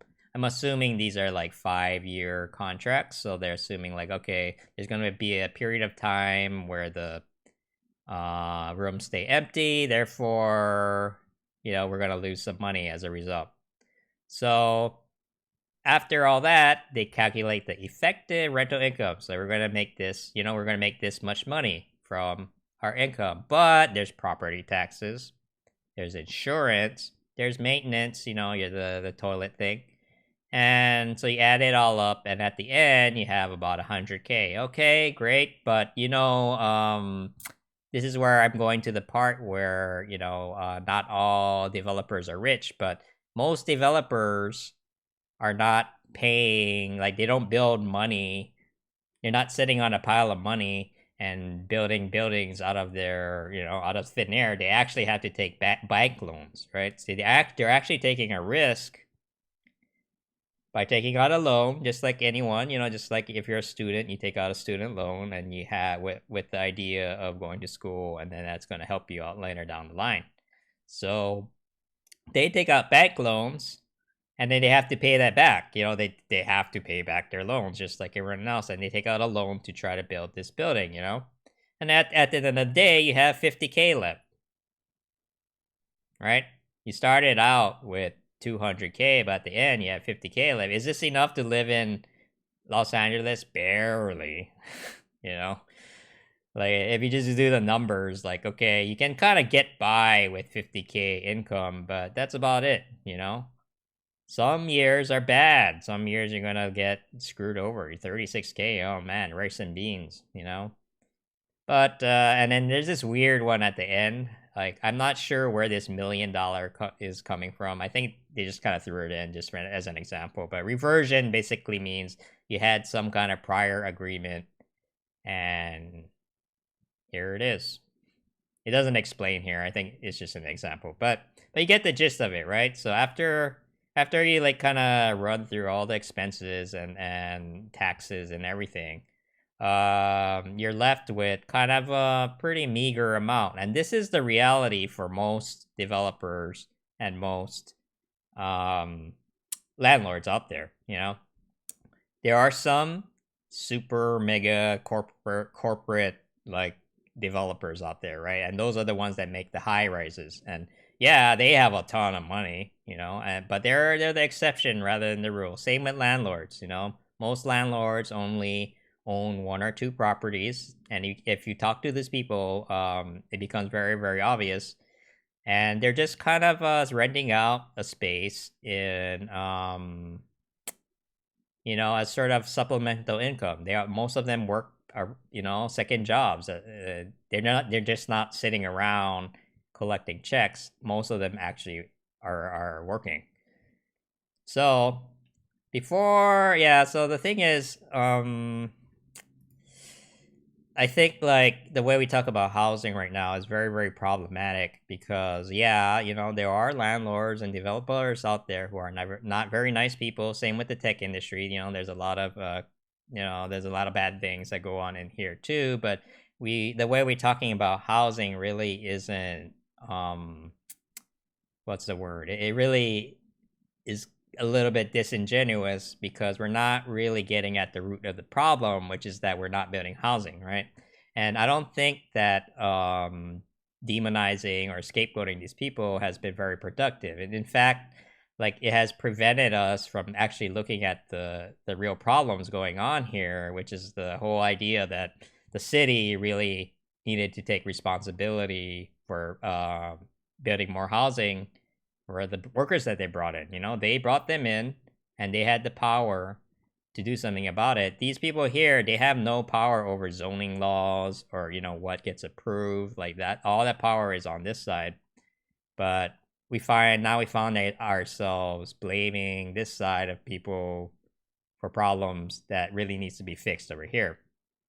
So that's about it. I could tie it back into Azure Yang, that sign back there. Like I think that is what Yang wants to do. We really need to make government better. And I'm gonna try not to be too offensive on some of the problems that are going on here, even though I know that it's happening, but we really have to try to look at things, more clearly and try to actually solve the problems at its root. So that's about it. Let me know what you think, and yep, see you in the next video. Okay, take care. It's just extra cash. She was single, she can spend more time. Oh, see? Yeah.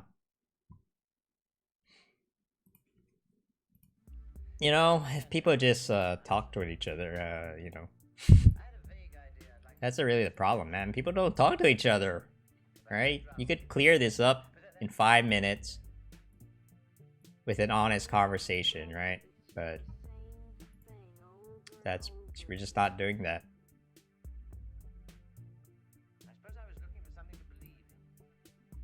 Oh yeah, so tomorrow I'm gonna be on the red round table. I contacted Leon.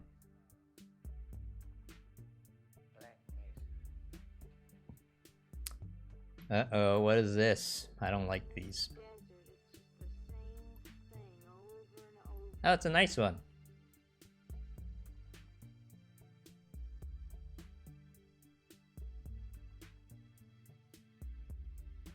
The discussion in chat is not conducive to an open discussion without some sort of you know, I'm okay with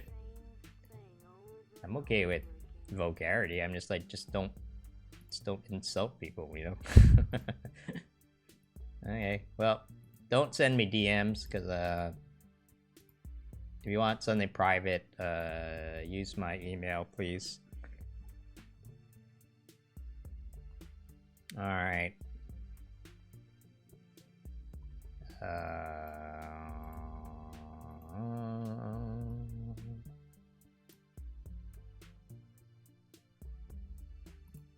No, that's not right. It's not right. Right there. Nope. Wrong one. Shit. We're at Yang's housing politics. So his housing thing is very sparse right now, but give me a sec. If you want something, yeah, don't do it, man.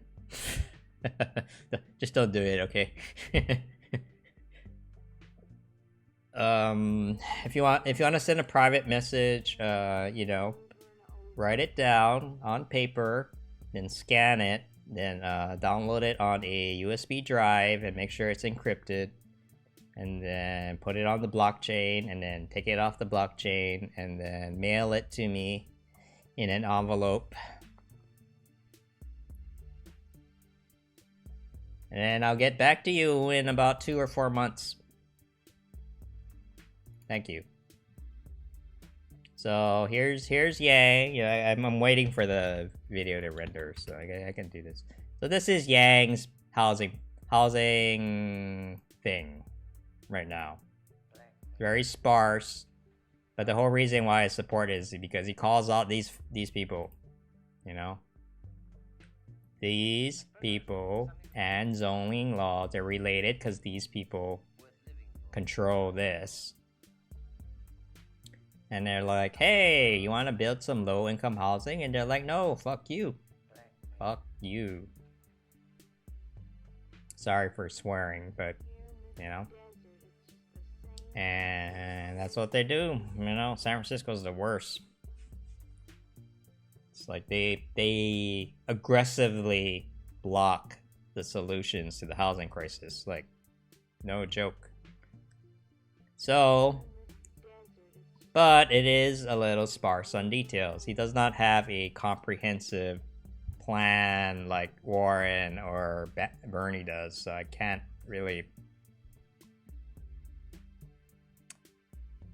So I'm in an awkward position right now because I'm just waiting for him to release his housing plan. He said he's going to release it at some point, so I trust he will, but I don't know when that's going to happen.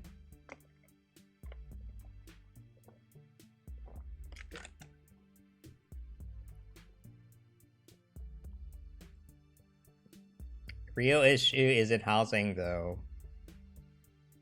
No. See, the thing is, didn't we talk about this? Maybe you weren't here, but the housing issues is a jobs, housing imbalance, you know?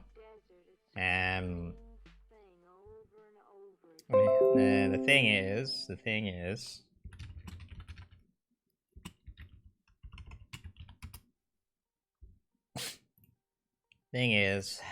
you know, I can use my own city as an example, but all the housing here, all the good jobs, like all the jobs that pay, you know, pay enough to actually survive in LA are all kind of, you know, they're kind of concentrated on the west side.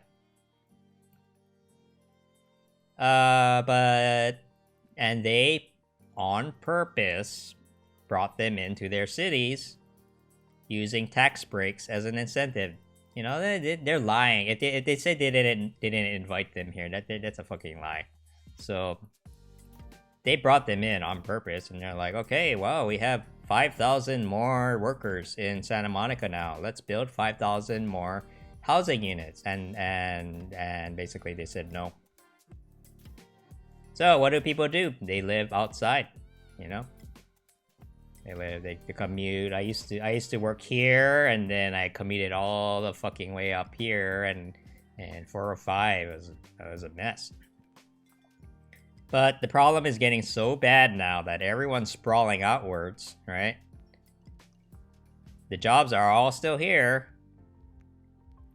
So yeah, you can get affordable housing if you want to live in Grass Valley Wilderness area, right? There's a lot of empty houses here.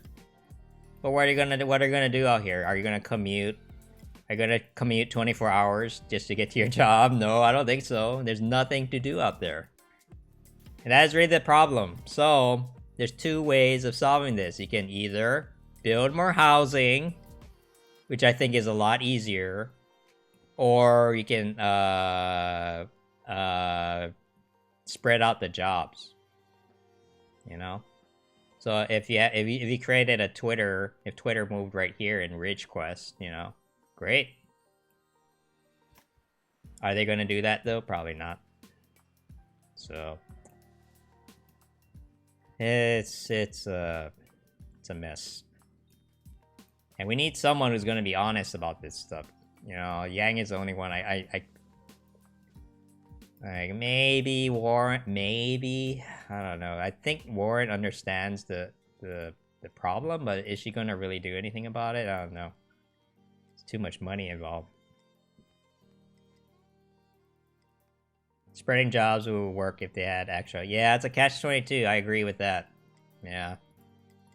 That's why I said I really think just building more housing in Santa Monica is the easiest way.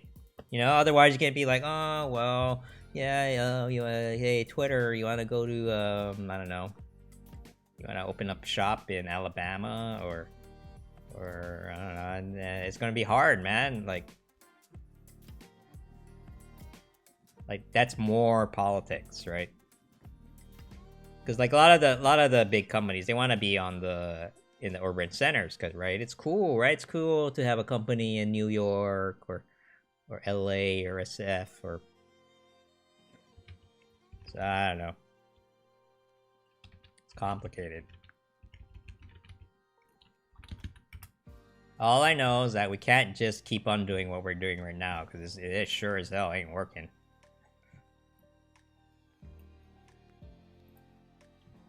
And be careful of those people who say stop having babies, because that gets a little scary. It's like they bid back and forth. You get a place where you have a super rich corporation holding the only business. Yeah, that creates a weird dynamic, right? When it's like, hey, look, Amazon is coming into our small town. Isn't that great? And they wield so much power, you know, and so I don't know. I feel like that's a whole different thing, though. Okay, 30, was it 30? It was 39. Not even gonna bother trying to apply to government jobs. They became famous. This is something that 38.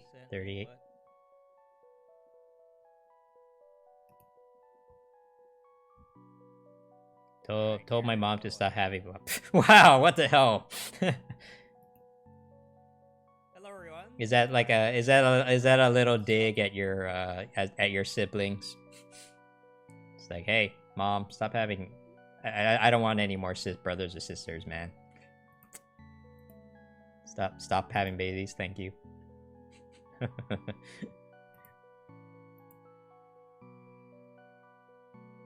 Those cities aren't rich, they have a lot of wealth. Yeah, I don't know. So, I don't know, no matter how you do it, there's gonna be problems, right? But I'm just like, man, the problem is that, you know, like the wealthy neighborhoods on this side, they want it both ways, you know? They want the income tax, and they don't want to build housing, you know? I think they have a moral obligation to provide housing of the workers that they brought in. Like, I think that's reasonable. Like, but nope. Mm-mm. Solve this problem, you know, we could spread out the jobs. Hey, QP, how's it in order to accommodate the people that... So if you have any questions or comments, please leave them. Some scary thing to think about is, where did all that money go? You know, think about it, where did all that money go? They were supposed to build housing with that money, where did it go? So, that's why, you know, that's why the FBI raided my councilman's house last year. Yum. Hello, everyone. Problems with the industry itself. You know, they have no solve this problem. You know, we could spread out the jobs a little bit more there, but you can't have it both ways. So, that's about it, yeah. So if you have any questions or comments, please leave them in the comments below, and I'll see you in the next video. Okay, take care. Oh yeah, no, I'm behind you on that one, Pooping. Cause, man, it's so cruel, you know? It's just like...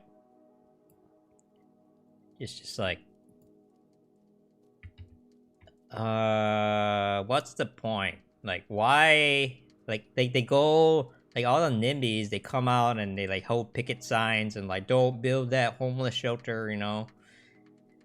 And then, and, like, why? Like, wouldn't you rather them be inside, where they can be, you know, monitored and whatever, and, you know, be taken care of?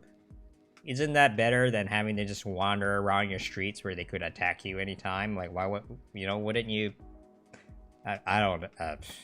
see, it doesn't even make any sense. Like, the money to do this is already there. We raised money to do these things, and then they come out and they oppose it. Like, it's nuts.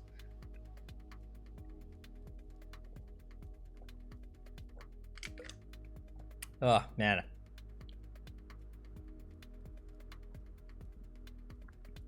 I know.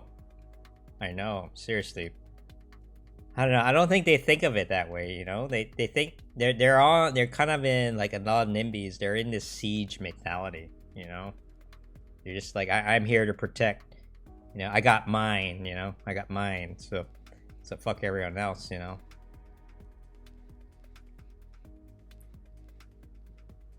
And so, I don't know. It's just like, and I'm not even talking about, like, hey, let's build a nuclear waste toxic dump in right next to the school. Yeah, I'm not talking about that. I'm talking about building an apartment. You know, they make it, you talk to these folks, they make it seem like apartments are like the nuclear holocaust, you know, and I'm not even kidding. They're so, like, wrapped up in fear and self-pity. I don't understand. Okay. Tech industry not to blame.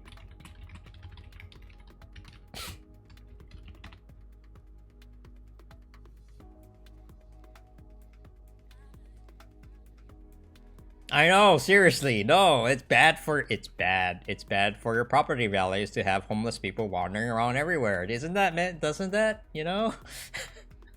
Doesn't that make sense? I like 100% agree with you. You know, you are right.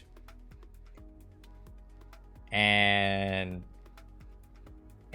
what it just like goes over their head, or I don't know what's going on, man. I think that people just lost their minds, you know.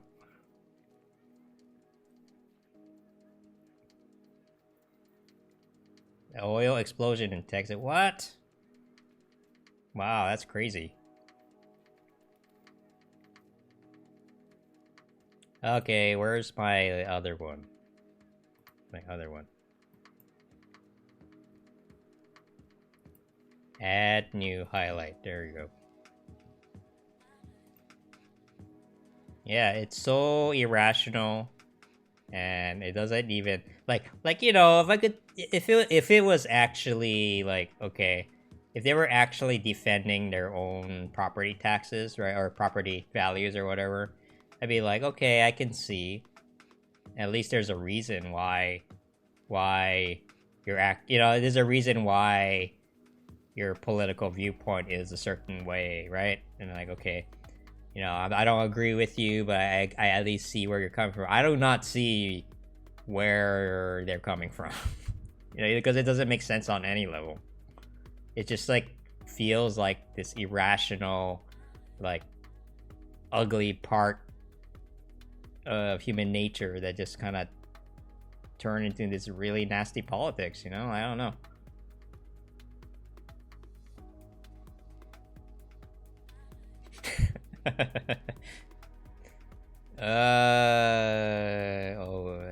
Man, I don't know. Most homeless people I've talked to, they've given up, man. Like, they've given up on the idea of making a difference. It's just kind of sad. But they were supposed to use that money to build more housing for the new influx of workers that they brought in, but they did not. Get a little bit about that's it, you know. And really, when it comes down to it, the city has brought in a lot of people, a lot of workers, especially in the tech center. This is very true for San Francisco and the Bay Area in particular, because they gave companies like Twitter. I think this is it. So there's a kind of like, okay, so I'm going to talk about landlords. I'll go to the no. I try to lump in the developers and landlords at the same time. You know, I think I can do it. I fucked up once, so I gotta. I don't know where I messed it up. Is it here? All right, here we go. Evict him. Ugh. Yeah. It's all these. Just leave the chat in for now. No, I messed it up. So that was, I need a second take. And we have like this. You're signing a lease for a week or a couple of days or whatever. Okay, yeah. I made several videos about this. Renting was a big mistake. Wow. Okay, wow. Yeah.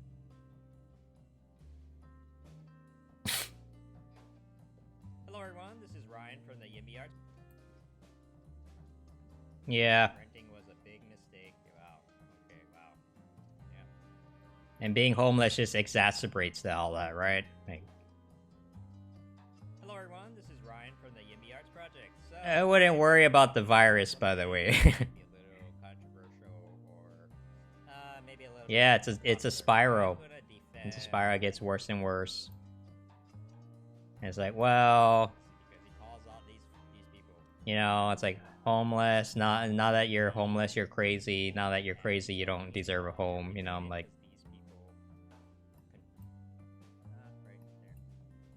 and they feel it. You know, they're on the receiving end of that shit, and they just don't.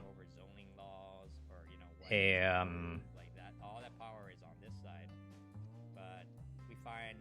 it probably feel, I don't know, but it probably feels really bad, you know, getting blamed for the problems, you know, being blamed for things, society's problems. I think that is what Yang wants to do. You know, we really need to make government better, and I'm gonna try not to be too, you know, offensive on some of the problems that are going But we really have to try to look at things, you know, more clearly. Yeah, Mino schizophrenia. Okay, that doesn't surprise me actually. So but that's about it. Let me know what you think, and yep, see you in the next video. Okay, take care. Alright, finally. Okay, God. Alright.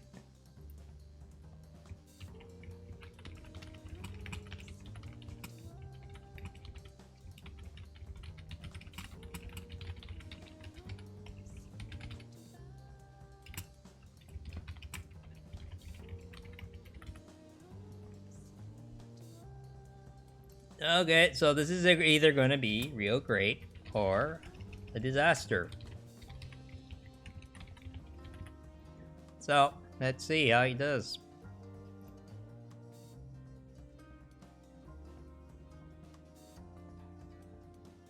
NIMBY is domestic terrorism. Wow. You took it further than I have, man. And people think I'm a hardcore YIMBY, man. Yeah, I don't know. It's hard for me to like talk about NIMBYs in that way because I know some of them and there are people too, but it's really kind of like a real bad, you know, it's a really ugly side of human nature that it's like the whole I got mine, you know. Do you think Amy Klobuchar is an NIMBY? Actually, I don't know. Actually, I don't know. See, housing is different in the Midwest, you know? So the problems are the most urgent in the big cities. Which is how I got involved, right? Hey, what is this? Housing. What does she think about housing? I haven't looked at this, actually. Housing plan. Oh, there is a housing plan. Oh, this is interesting. Access to council. Okay, we support this. You know, tenant protections. Prohibit landlords from unfairly discriminating. Okay, sure. Who can...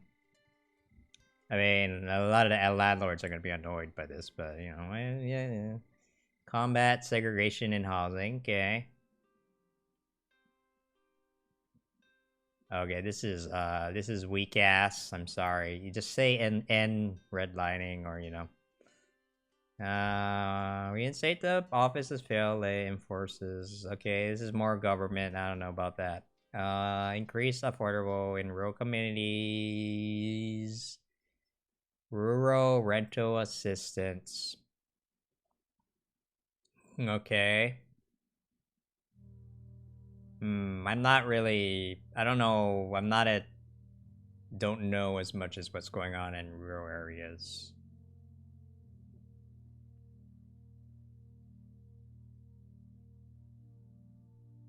Remove the housing angle.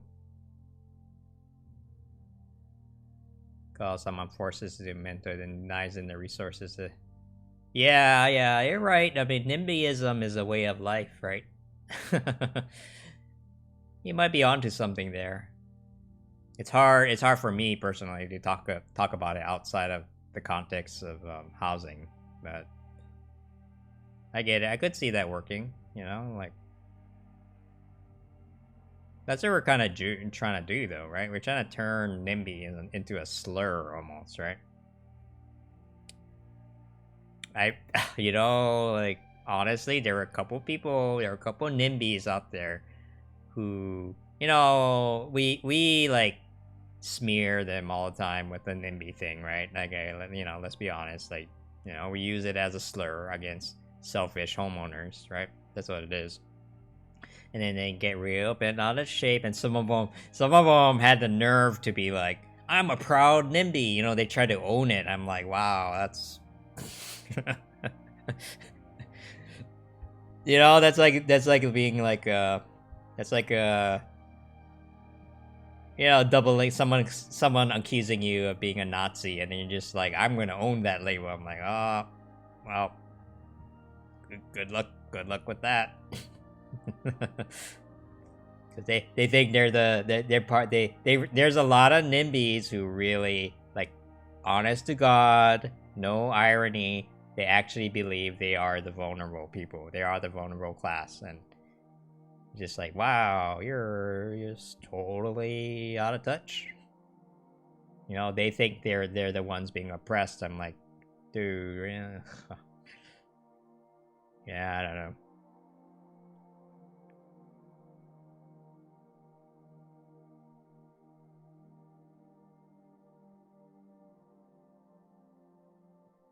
Yeah, I don't know. This is like Amy Klobuchar's housing plan. It looks like a status quo housing plan, and you know how good that's been working.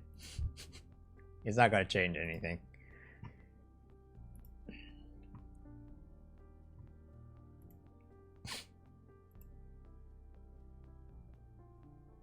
Yeah. Oh man, this is great actually.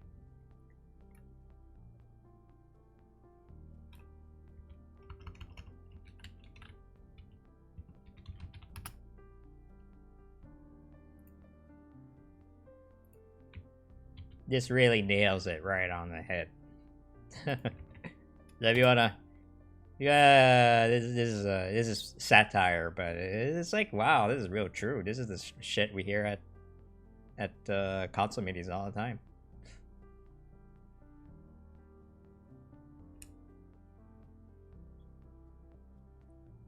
This reminds me of the Wall Street workers bragging how much they money in the crash. Ugh, man, that's. I know it is vultures, man. It's like, wow, I converted people's misery and misery and what's the other word? Hopelessness into cash.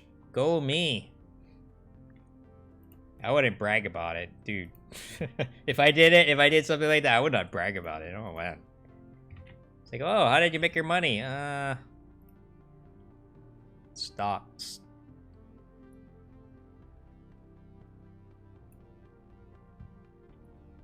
I won the lottery. I would say that instead of oh yeah, I worked on foreclosed homes and took advantage of a lot of people and I made a shitload of money. I wish I had a bailout right about now. Hey, don't we all?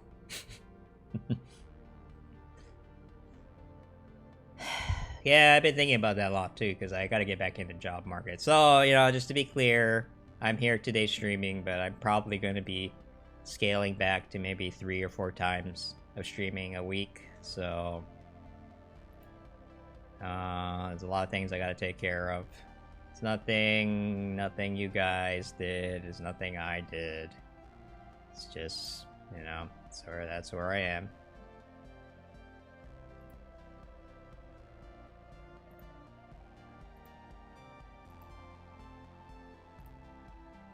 See, I'm even wearing a collared shirt. That shows I'm more serious about life. If I wear a tie, if you catch me wearing a tie, tell me to stop, okay? I've gone too far. I am never going to wear a tie. Your brother loves being broke. Is that true? It's like, oh man, I love not having any money. Oh, that's the best. Although, there's something to that. I think I was a lot happier when I had less money. Less things to worry about. But I would not go back to that. No. It's not a good thing.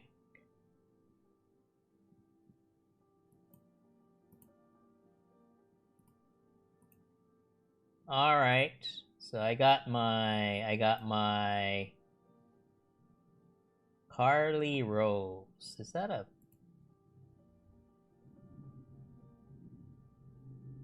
No, that's a different Carly. Never mind.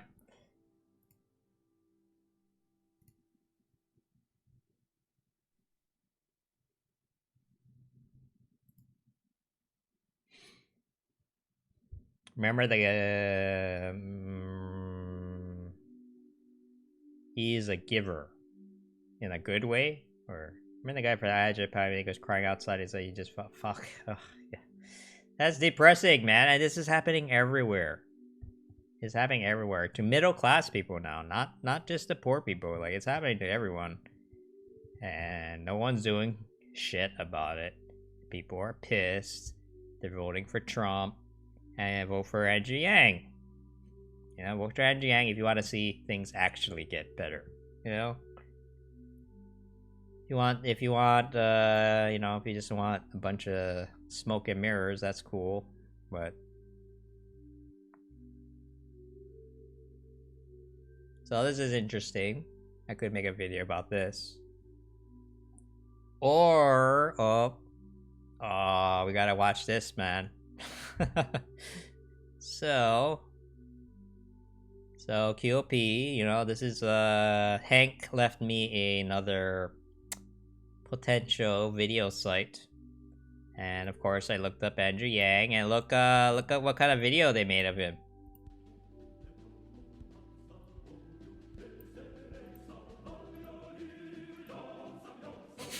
Oh yeah, good. Yeah.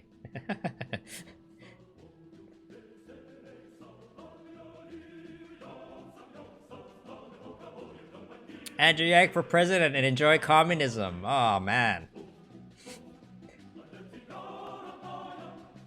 How do you manage to say smart things and let her say dumb shit sometimes seconds apart? It's a skill, that's for sure. You're that body you think you're not. If you leave it alone, then what? That doesn't even make any sense.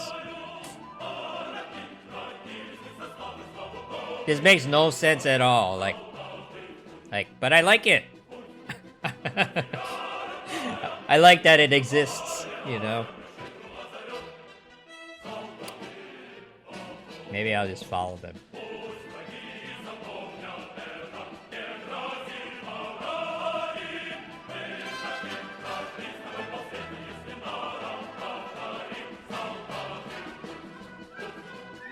Okay, something is going weird. Like, I have no idea what the fuck this video is trying to say, you know? Like, let's skip to the middle. Natural duration also goes with it. Good. So any sensation, however extraordinary, however present it may be, the body is rejecting it. Because keeping that going longer than its natural duration of life is destroying the sensitivity of the sensory perceptions and sensitivity of this living organism. So that's the battle that is going on there. That is the battle. So if I may say that if you do not know what happiness is, you will never be unhappy. Yes, good. If you never know what unhappiness is... No. If you never know what happiness is, you'll never be unhappy. You know, in a way that makes sense. So what does that have to do with Andrew Yang and communism? I don't know. That's the most important thing that we have to understand. Wow, it keeps on going and going. Yeah. I really don't know. I have no way of finding out whether that is the response of play. Okay, he just keeps on going on and on. That they're talking about now, really, that you are a nihilist in the sense of the old... Oh, I know what's going on. Okay, so, you know. First, I think what this person is trying to do here...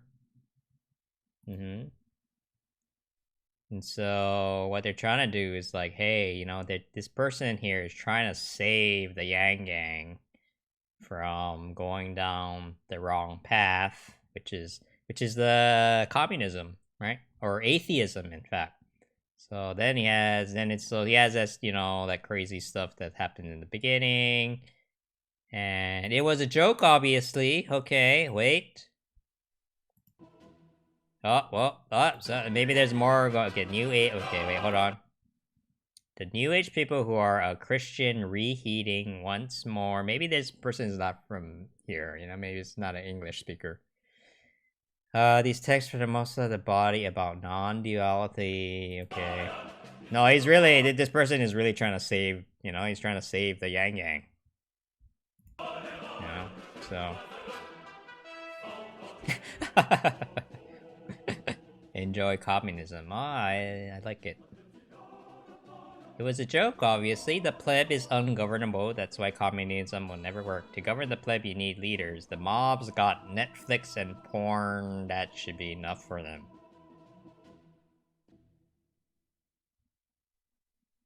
All right, then. An interview with UG Krishnamurti. I might take a video clip of that just because it's funny.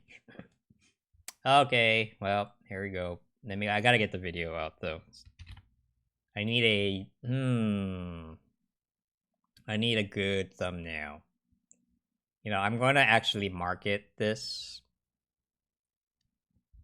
to a fully automatic grenade launcher. Wow, that's sounds excessive. Okay. Housing is so hard to visualize. Housing and jobs.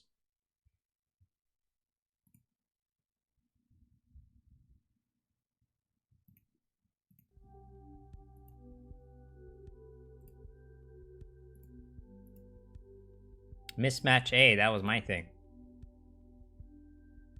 Yeah, I mean, this is the problem, right? Job housing balance. Yeah, that is the problem. Like, experts know what the problem is. Like, it's a matter of, like, are we going to do anything about it? No. No, we're not going to do anything about it.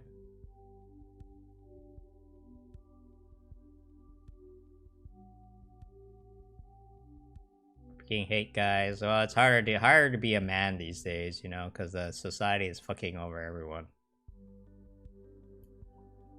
So, you know,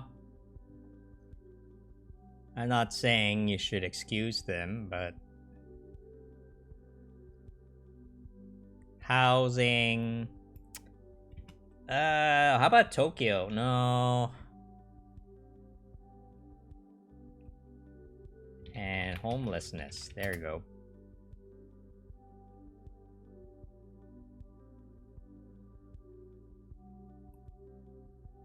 See? This is gonna be Los Angeles in a couple years if you don't do something. Everybody's gonna live in shanty towns.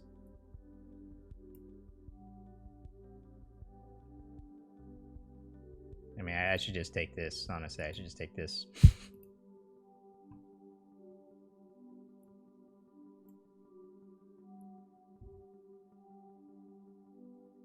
I don't know. No, I don't know. This is hard. This one's tough. I talk about the tech industry. That's not housing, homelessness, tech industry.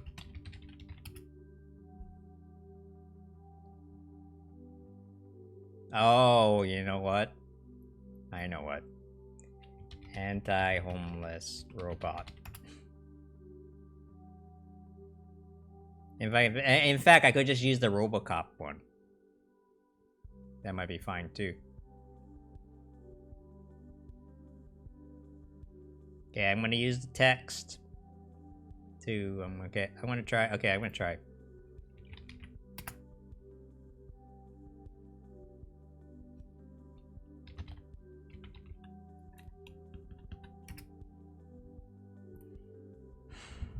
Might even be here already.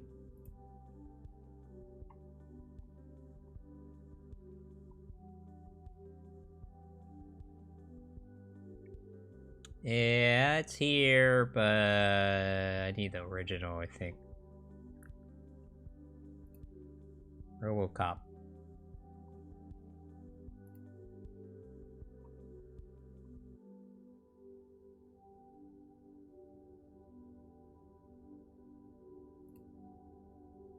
RoboCop. Where is it? Did I miss it?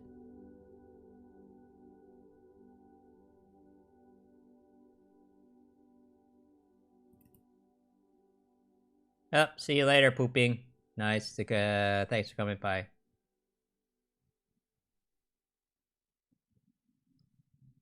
We'll fix all this. We'll fix all the problems next time. All the problems will be fixed.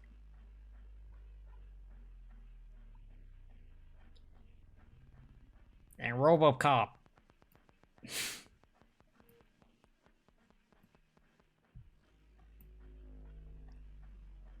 Okay, I need a picture of Los Angeles.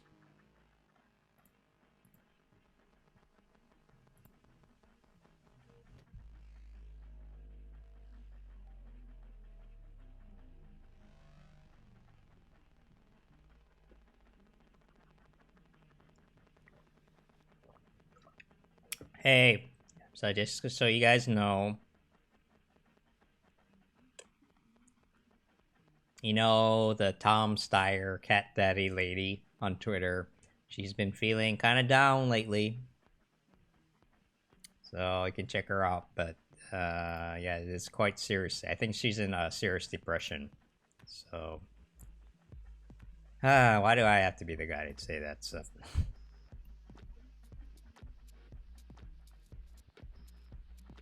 So, you know, send her some love if you can.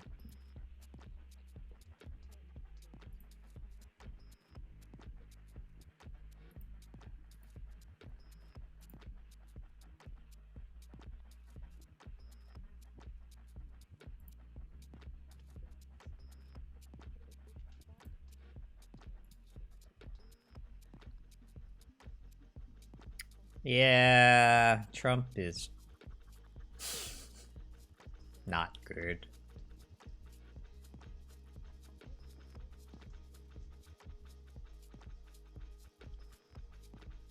Yeah, this is good. This represents both sides of the argument here. Okay. Oops. It's tricky doing visual stuff with the chat, but I can do it.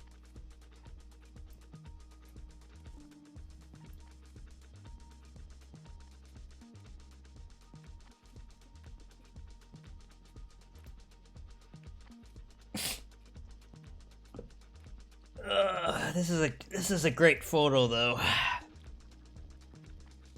Even though I hate it.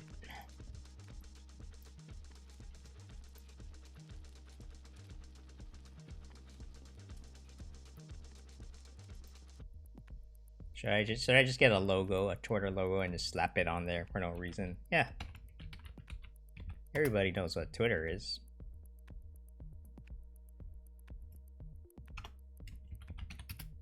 Ah, no. Don't do that.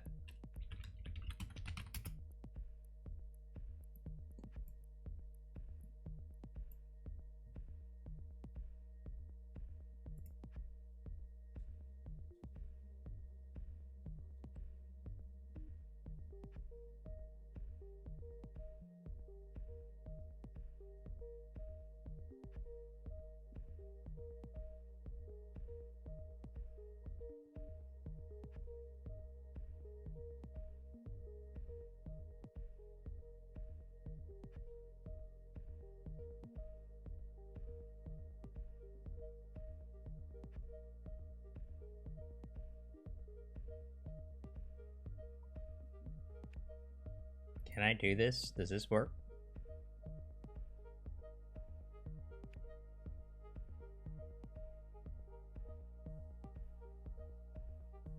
I mean, it doesn't even matter that much. So I'm like, all right.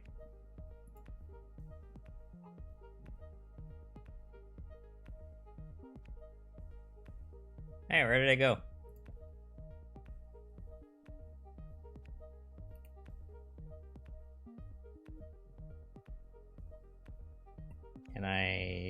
Does that work?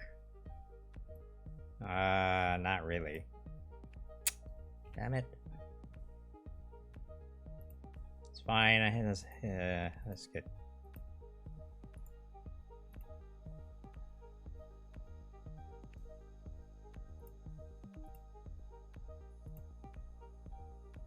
Is that gonna show up?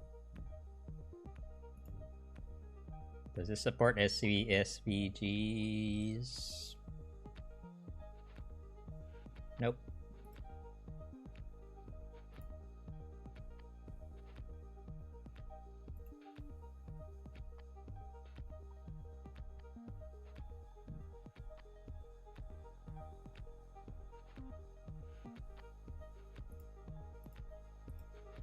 Just give me anything, okay? It's anything.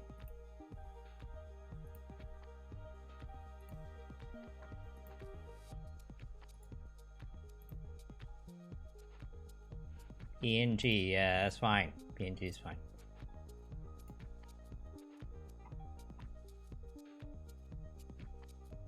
Why is it? Oh no. I'm in the wrong folder, that's why. Oh, I got. Okay, whatever. Alright, here, babe. No, don't do that. No, don't. How do you add it? How do you add it when... Yeah, this is the only way I know how to do it.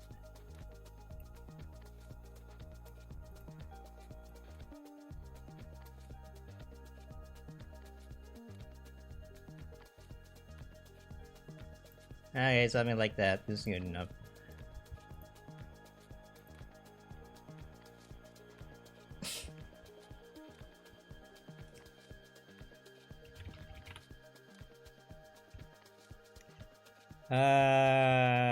Tech versus NIMBYs versus tech, I don't know. Something like that. So I have I downloaded this new chat thing, or supposed to be give me better coverage, more information about my videos that help me pick keywords and stuff. So try that out.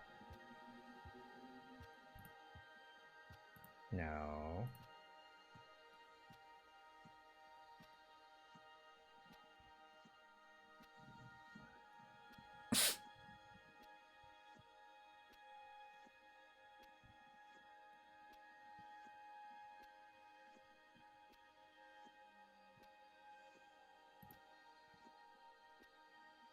Create thumbnail? Oh, that's pretty good actually. This is good. From the YIMBY Arts project. So today, see, I can make a thumbnail out of any moment in any video. That's actually good, but too late.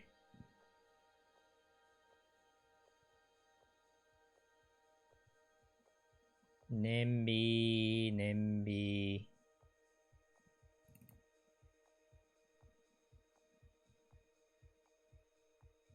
Okay, no.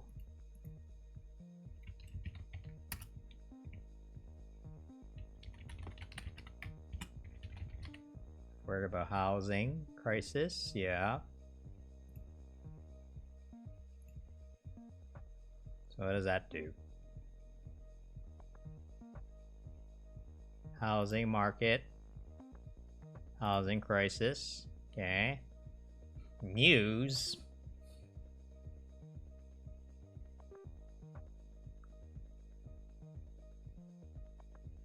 Question is, do these really work?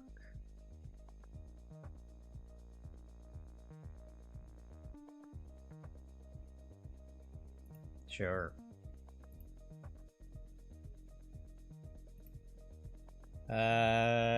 Twitter.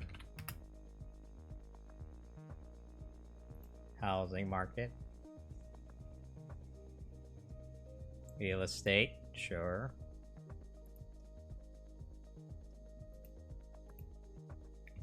Tech industry.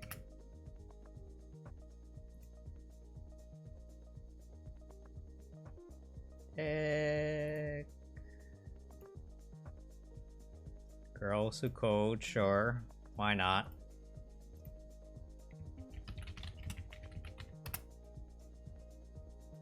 Scared of it. Don't be scared of viruses. Be scared of NIMBYs. Not bad. No, the real Silicon Valley, not the show. Oh no.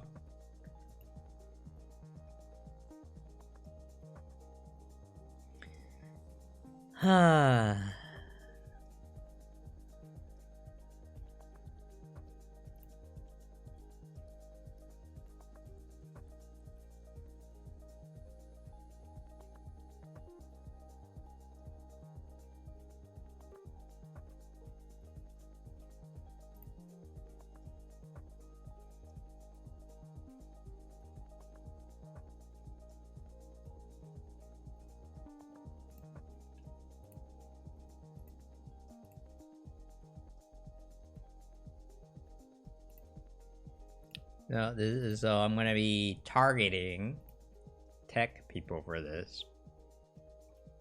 You know.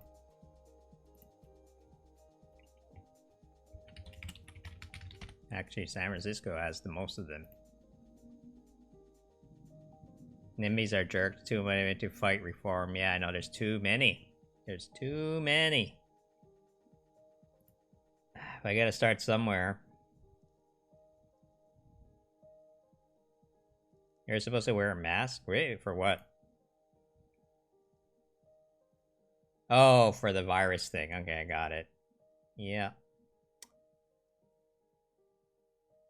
Okay, well, depending on how well this does, look, if I can, if this is a housing, video, okay? If it's a housing video, and then just doing exactly what this thing says,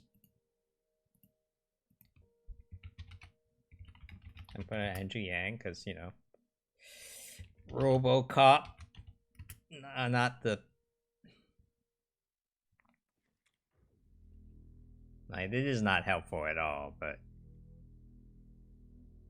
yeah, I don't know about this whole news thing. Like, this is not really news. Okay, that's getting that. Oh, this is getting closer. Smartphone. What? Smartphone.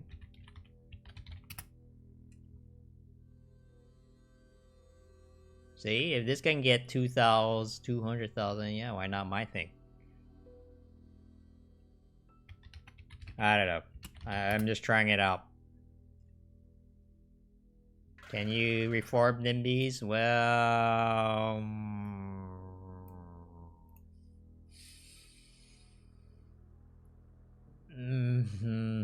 You can, but it's extremely unpleasant. You have to make them feel really bad. Like, and I do not like doing that. Technology harmful. There we go. See, smartphone harmful. Yeah. Yeah, I'm doing something different from my. Is technology taking a lot of tech? Is it? Do I have technology bad? Wow. Okay. Wow. Do I have to misspell it in order to use this correctly? I don't understand. I'm gonna... Is technology making life better or worse? Yeah, see? People ask that. Taking over. Yeah, kinda, but not everything. You know? I don't know. Okay, this keyword is a mess. At least from what I see, but if it works, it works. You know?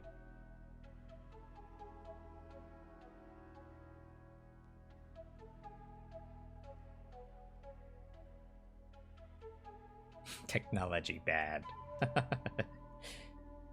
Technology bad. It's bad. Okay, well I think this is good enough. So it's very different from what I usually do. So let's see how that goes. Let's set it as a premiere. Even.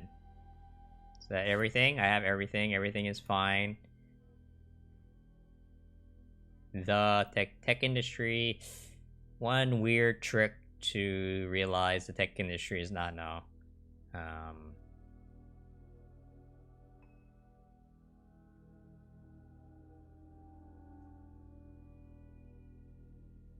I can just remove the and not. That is, I mean.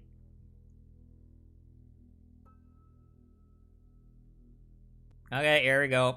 Fuck it. Okay. Like, I can already hear all the socialists running towards this video right now, saying that I'm a gentrifier, but oh well. Okay, so now this is gonna be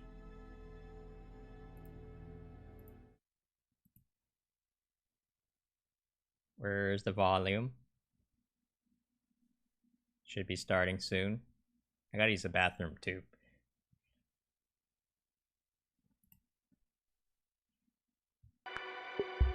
Okay, I'll be right back.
Okay.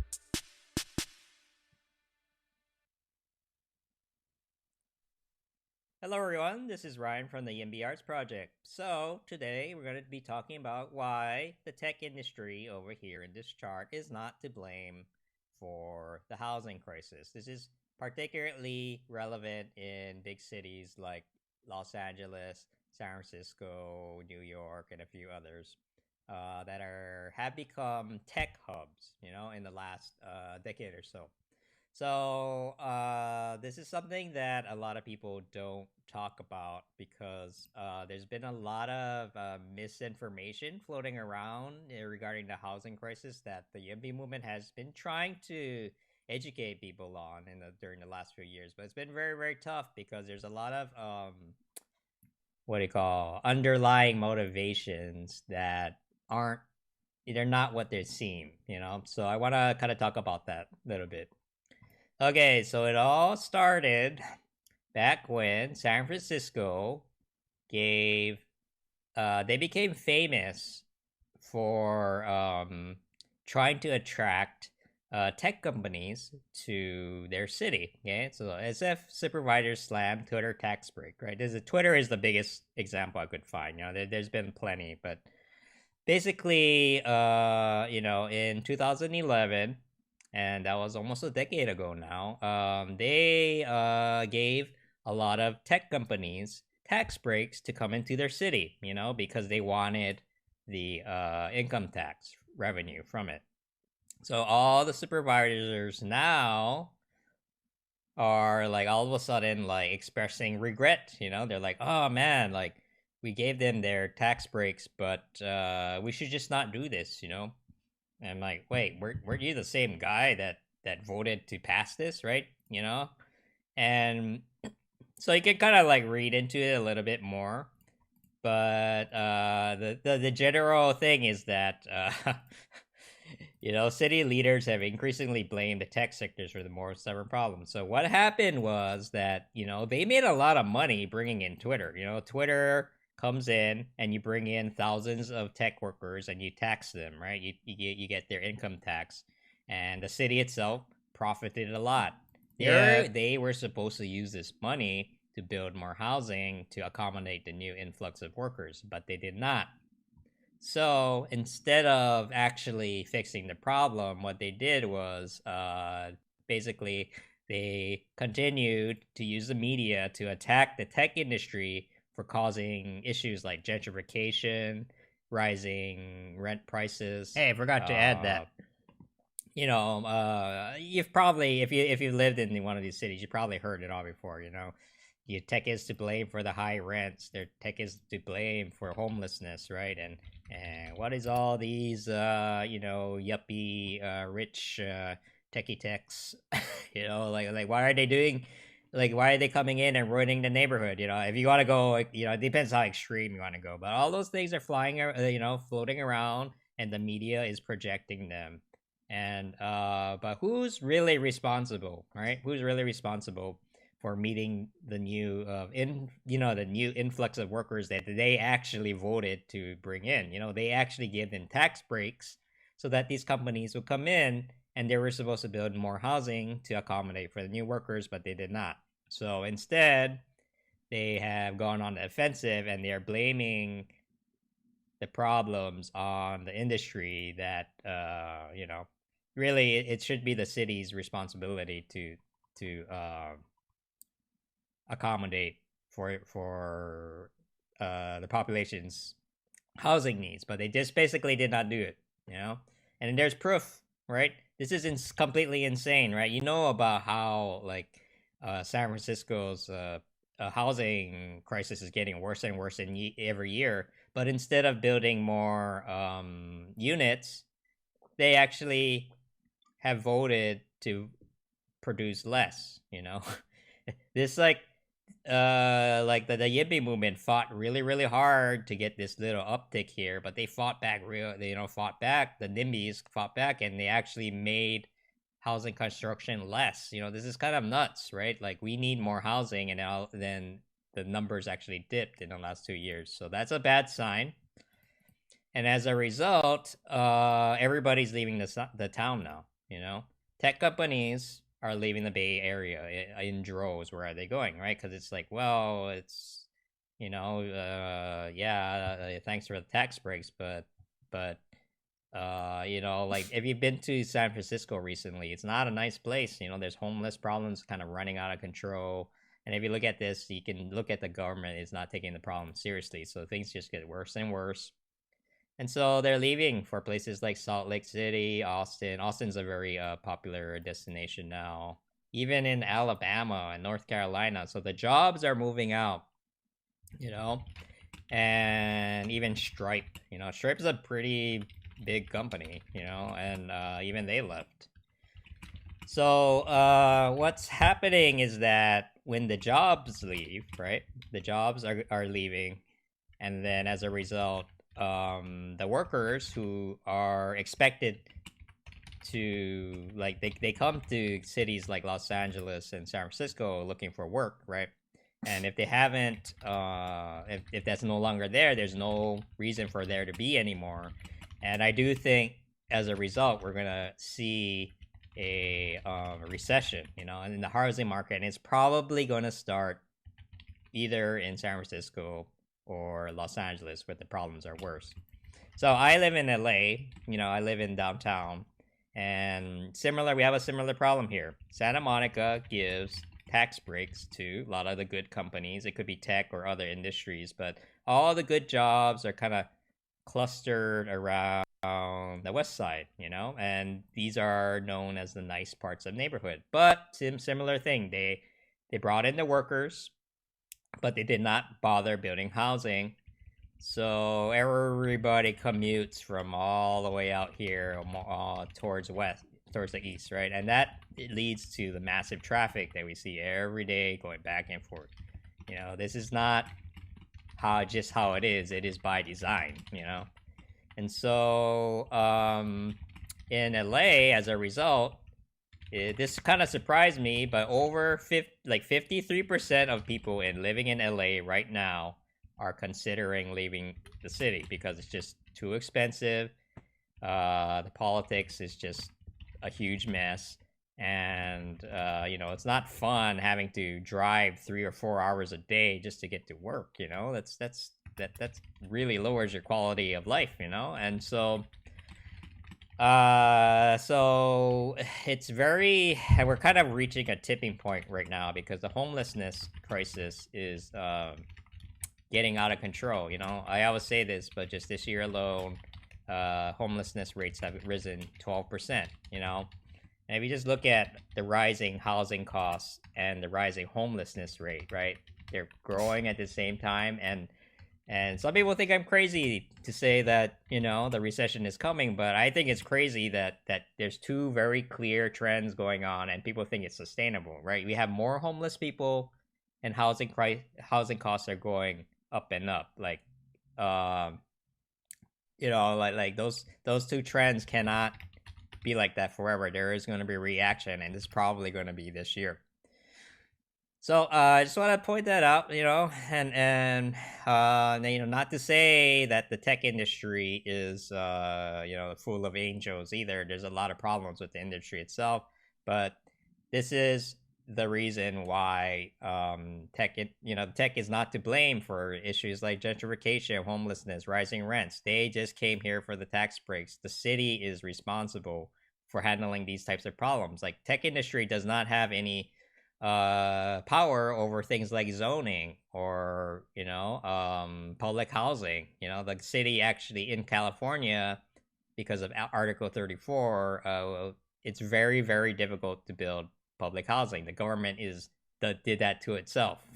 You know, they have no one to blame except for themselves for that. So we need to really start talking about these issues in a more honest way, I think, and because there are ways to solve this problem. You know, we could spread out the jobs a little bit more. That would help. Or Santa Monica could do their part to build more housing in order to accommodate the people that are actually there. Yep. So one or the other, but you can't have it both ways. So that's about it. Yeah. So if you have any questions or comments, please leave them in the comments below, and I'll see you in the next video. Okay. Take care. Yeah, Jenny, none of that is true. So, unless you can back it up with some sort of evidence, yeah, it's not true. The city gave companies like Twitter tax breaks, and Twitter came in, and then they're like, okay, well, we're here. We're here. Meow meow. You know, that I suggest watching the video. Okay, I don't want to argue with you. Okay.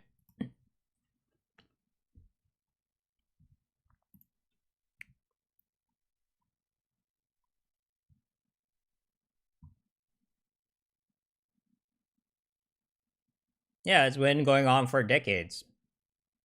Why are the companies there? Because they gave them tax breaks. You know, you've been following this for a decade and a half. Okay, so what is your point of view then? Families in the Bay since the 90s. Okay. So tech money is giving money to the landlords.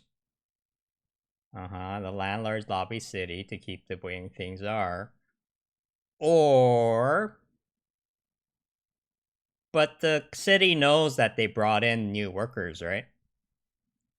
I mean, the city knows that they brought in new workers, right? And you know about the tax breaks. Like, they want the people to come in. They want the companies to come in, right? So all they're doing is scapegoating. You know, like, they're really blaming problems that they caused on a third party. And it really is the city's responsibility, because the city, like, I don't know, like, if there's no tech money, this couldn't happen. Yeah, if there's no tech money, oh man, gotta see. Let's see, tech.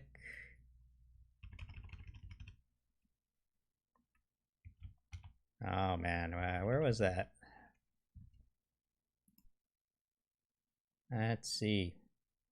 Yeah, but if you bought into the whole tech is responsible for the housing crisis, you gotta. I would suggest, like, thinking about, like, who holds the levers of power. You know, like, yeah. I mean, if you think like tech, like, like tech is terrible at politics, man. That's their whole problem. They suck at politics. They look like, have you look at the stuff that Zuckerberg, his initiatives, they're terrible. They all flopped, you know, and and so they're really bad at politics, and they're a really easy target for politicians to just be like, oh, look at those people. They're the ones that cause the problems. Not because we didn't build housing, not because we block housing on everything. Do I stand lobbying? Yeah, that happens, but they're not very good at it. That's the thing. So,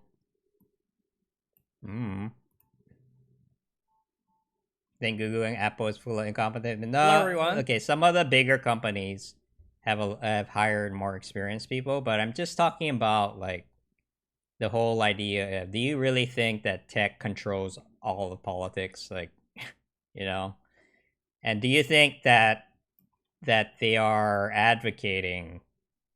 Like, do you think NIMBY? Do you think that? Well, let's see. Let's see where we can meet in the middle somewhere. So, do you believe that NIMBYs are our problem? Tech money is the lifeblood of the Bay. Yeah, you know, and prior to the tech industry, right? Right? Like, in the tech, like, we're talking about software companies, right? We're talking about software companies, right? They've been going to the Silicon Valley. Silicon Valley is a relatively new thing, right? And so if you look at the housing market before tech arrived, right? It used to be fairly stable, right? So what threw that off was that they brought in, like, all these new companies started coming in, and that created Silicon Valley, right? And then Silicon Valley became this like mecca of tech, and then that's where all the demand started coming in, right? So a lot of people wanted to move there, and that drove up that drove up rents, that drove up all those things. Yeah. So do you agree that the correct response to that would have been to build more housing? Because they knew all these people were coming in, and they were taking their money. You know, they did not turn away the money. That's for sure. You know. So, and whose job is it to set taxes and set zoning, and you know, who's responsible for housing? You know, like Apple and Facebook, I know, tried to create dorms. I don't know what happened with that, but you know, they're trying to house their own employees, but then they make it real hard even to do that. You know. Hello, everyone. The landlord. Oh my god. Ooh, you fell into the trap. Hmm.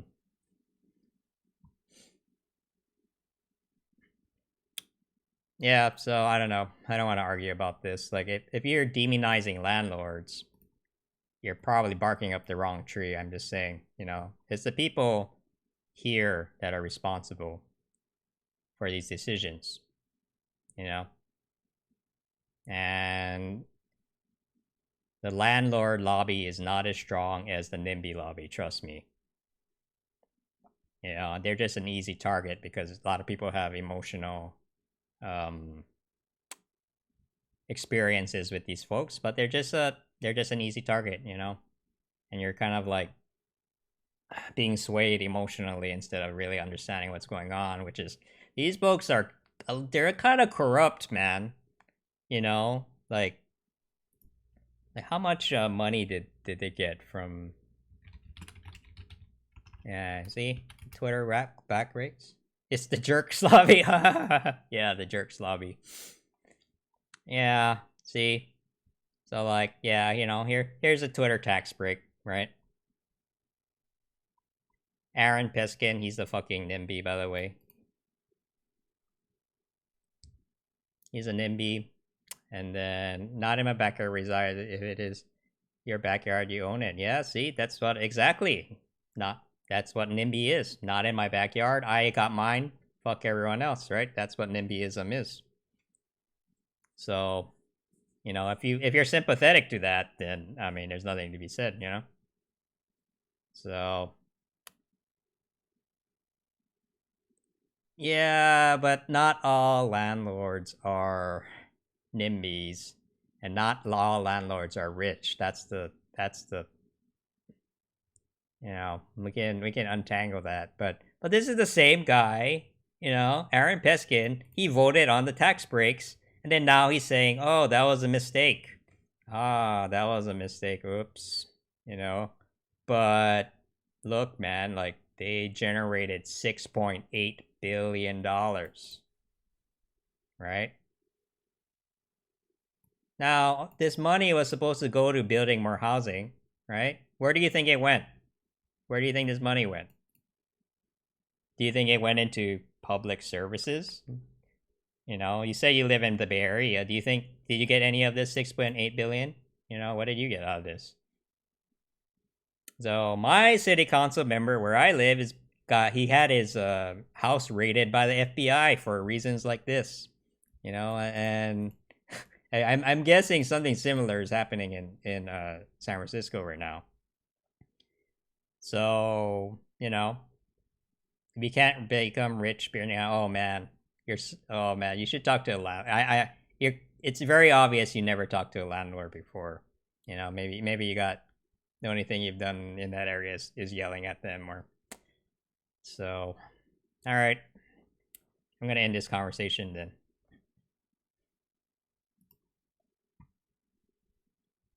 So if you're interested, you know, you can check it out, but you make no sense. You make no sense.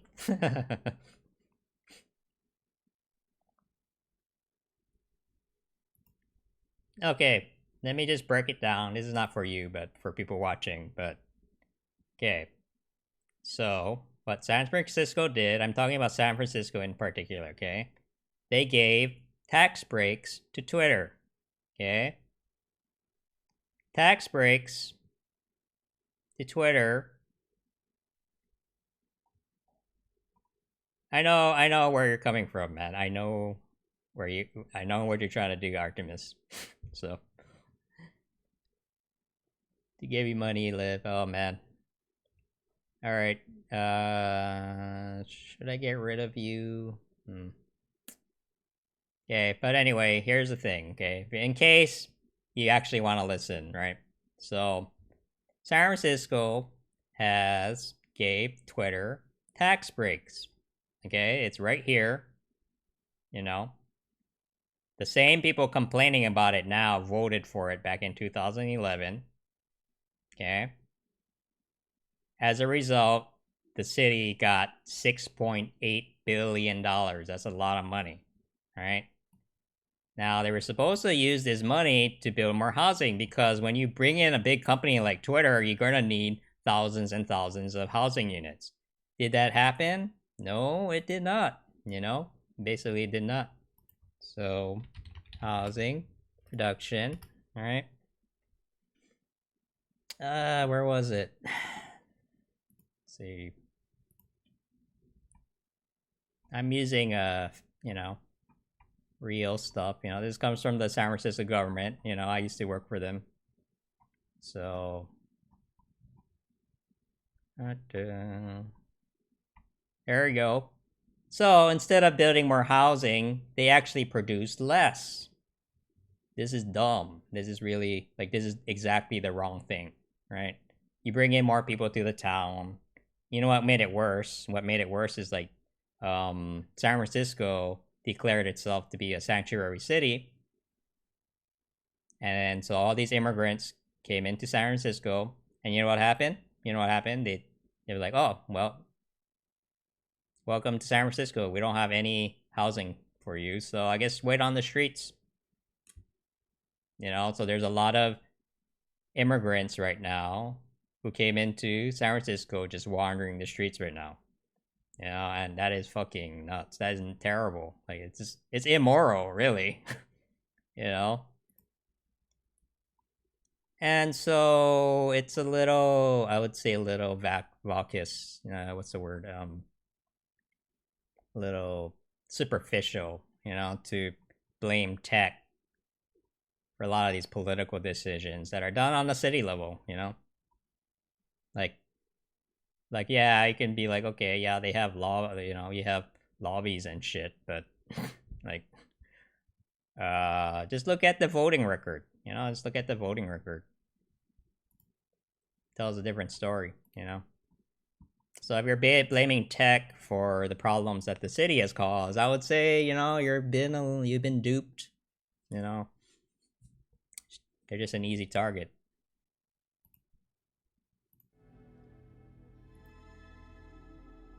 Your city is a sanctuary city too, really? Yeah, it's like a kind of like a cool thing to do, I guess. It's a lot.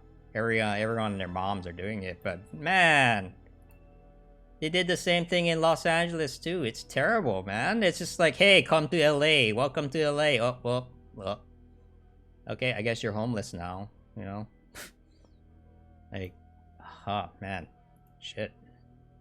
It's really, really bad, you know? Like, it's really terrible. And blaming an industry who just kind of came in. They don't give a shit about politics, you know? They came in and they're just trying to make software, right? So,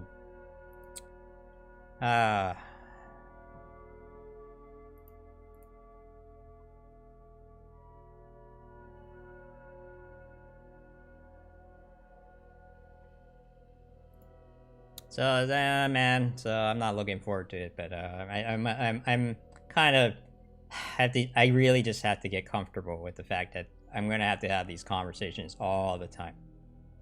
You know, just like every day, I'm gonna have to be like pop people's bubbles and just be like, no, I'm sorry, but you know you've been misled. You know, nobody likes that. You know.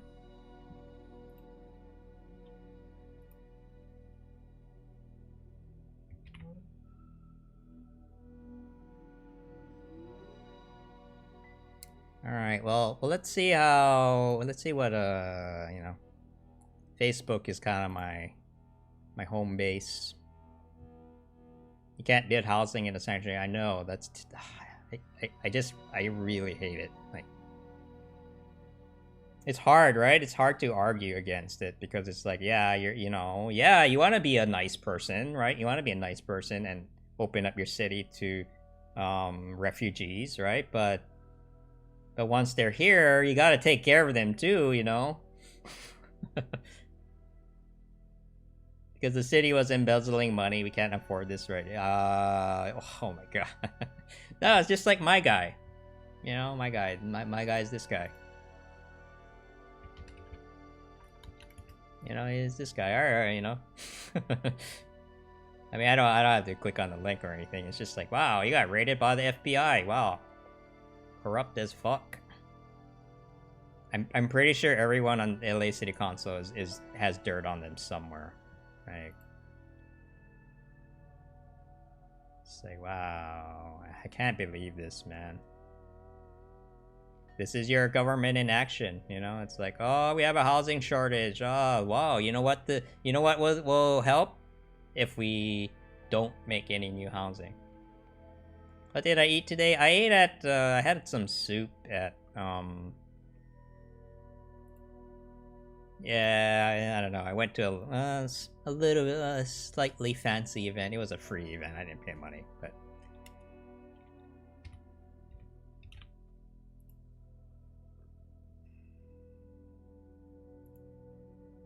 What's going on here? Oh. Nothing. Oh, it's just funny. That's my aunt. I don't know. See, I was at the opera house today, and then I was like, hey, this is the best. See, if I get rich, I want to be named after a bathroom. Tinkatorium. But we didn't stay for very long. It was just like they're just announcing what their program is, but then I had some, anyway, long story short, I had some soup over there. soup and some tortilla chips. It was really good, actually.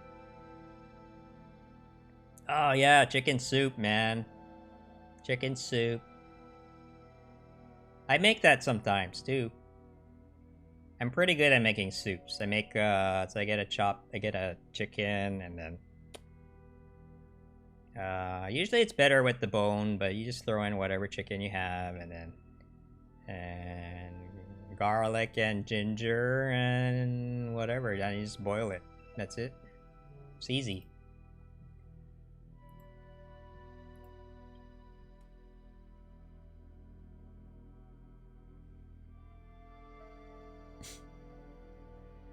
So, there we go. Okay, well, I got my video out.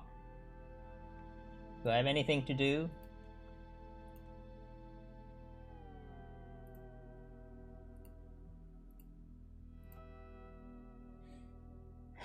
So I'm hoping...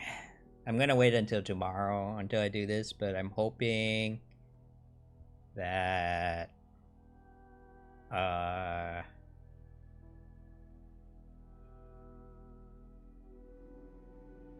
And honest to God, I'm being real serious about this, but I'm gonna use these videos as a way to get a job, you know? Because I'm pretty sure the tech people are tired of being the punching bag for the housing shit that they did not start, you know? And I know some people who are, like... And see if I can get this... Because I think this is, like, personal, you know? This would be personal for a lot of techies. And... It's time to push back against the nonsense, you know? She slaughters her. Okay, that's hardcore. Yeah, I don't think I could do that, man. I have a lot of respect for people who kill their own meat, but I don't want to do it myself. I'm okay with a little sanitation. You know what I mean? A little bit of distance.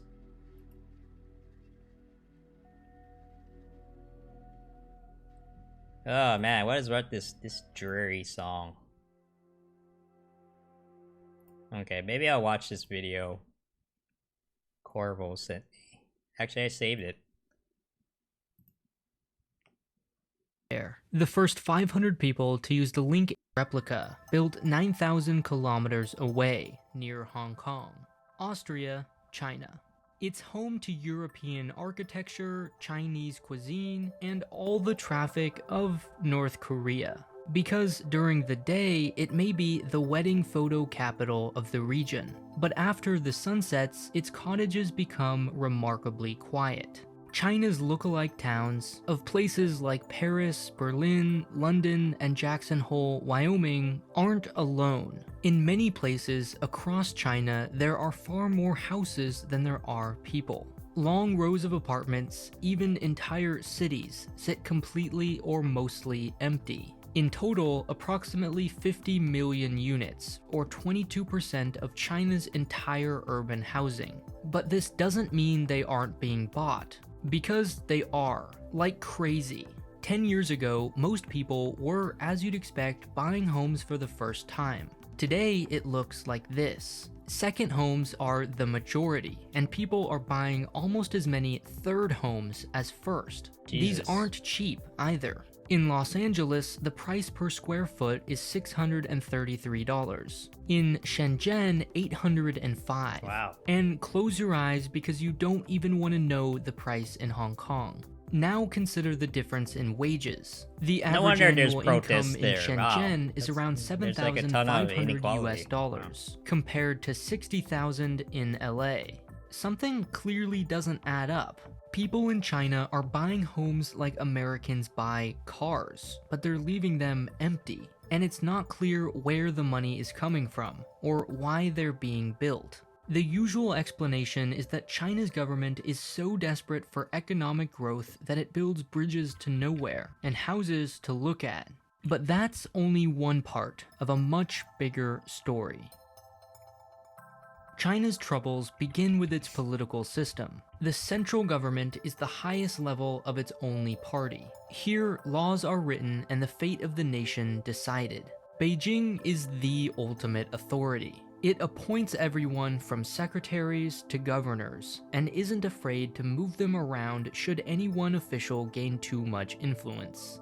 But it would also be a mistake to That's see very China as communist. one singular power, because below the central government is a network of local divisions. 22 regional provinces, 4 municipalities, 4 autonomous regions, and 2 special administrative. Under those are over 300 prefectures, followed by the less important counties, townships, and villages. God, that is so Now, complicated. just as Californians have different concerns than do Texans or Floridians, China is a big country, and the interests of a coastal exporter like Shenzhen are very different than those of, say, a more independent region like Inner Mongolia. The same is true for different levels of government. While Beijing writes the rules, cities apply and enforce them, often very differently.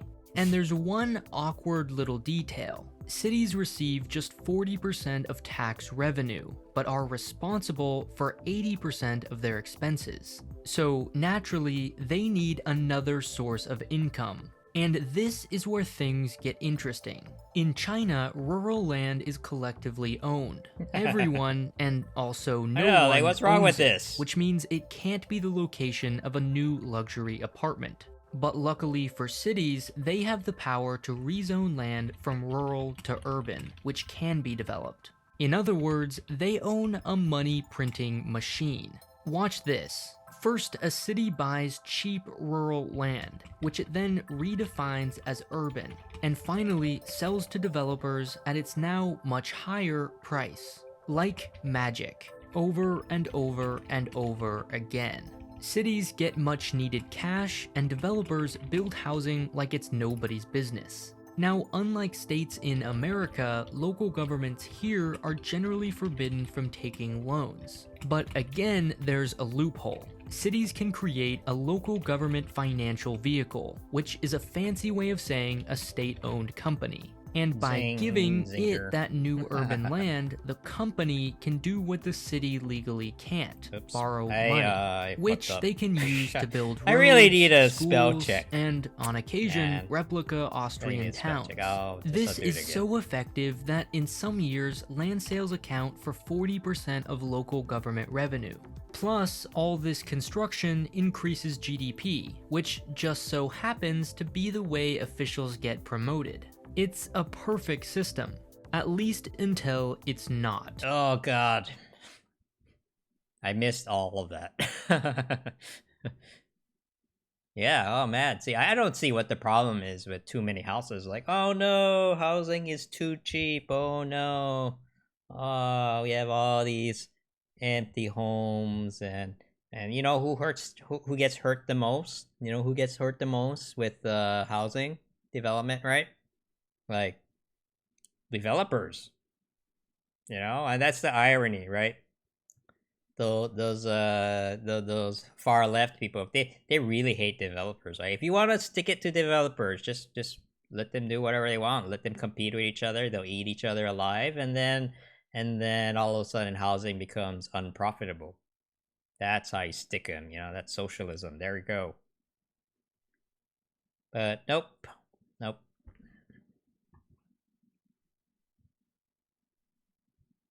So I envy, you know, I envy the Asian countries right now in terms of housing, because man, we sucking at it. I'm sorry, not what you want to hear, but okay. So what happens? So they build.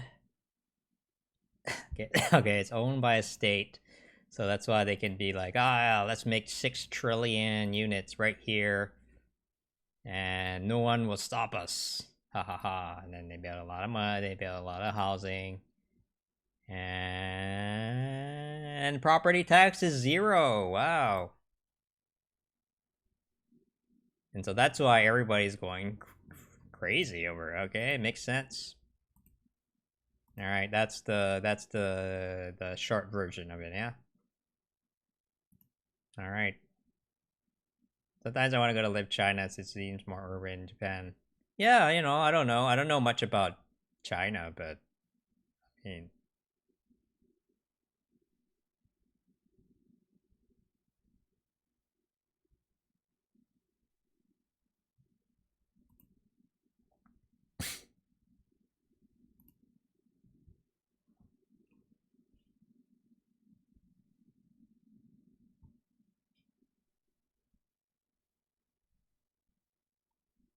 Oh man, if you want to see like nasty privilege, if you want to see rich people hating on each other, go to an HOA meeting. Homeowners association meeting. Yeah, it's like, who is the number one person being problematic? Michael Weinstein, probably. Oh yeah, Michael Weinstein. Yeah, I mean he's the richest. You know, he is the richest than me. I would say. I think he's the richest. I don't know. Who knows? I don't know. They're all bad. Oh my, everybody, all this LA City Council, all of them. They voted 13-0. Like there wasn't even one person who were like, "Hey, maybe it's a bad idea to ban people from sleeping in their car." No, they all voted in favor of it, just to show that hey, to show their NIMBY whatever. It's like, hey, look, I can be a terrible person too, just like you guys. I'm part of your crew. That's what they're doing. Yeah, see Peskin. Oh my god, he's the worst. And Bernie endorsed this guy. Oh my god. Commercial vacancy tax. Well, okay, I don't want to get into the middle of that. I'm sorry. Okay. Yeah, Steven is he's not wrong, but it's not wrong, but yeah, it's a little it's just like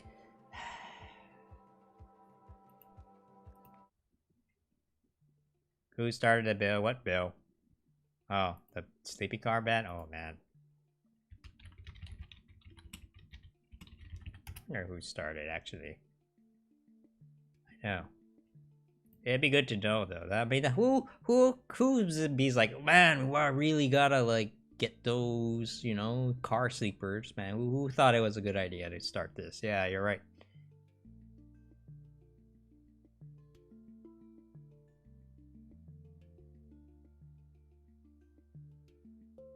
Bernie is a a-hole.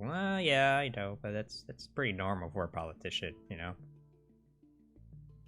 Oh man, you want to hear some? Oh wait, did I tell you?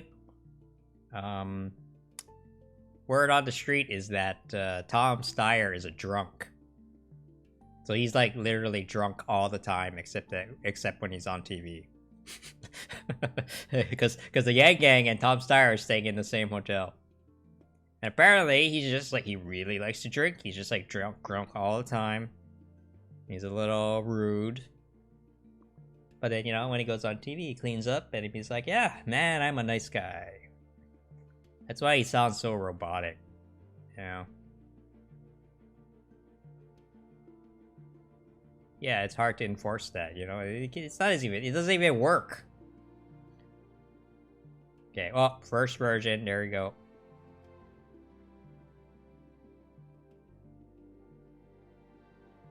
See, it's gone through multiple times. Whoop, whoop, whoop. Who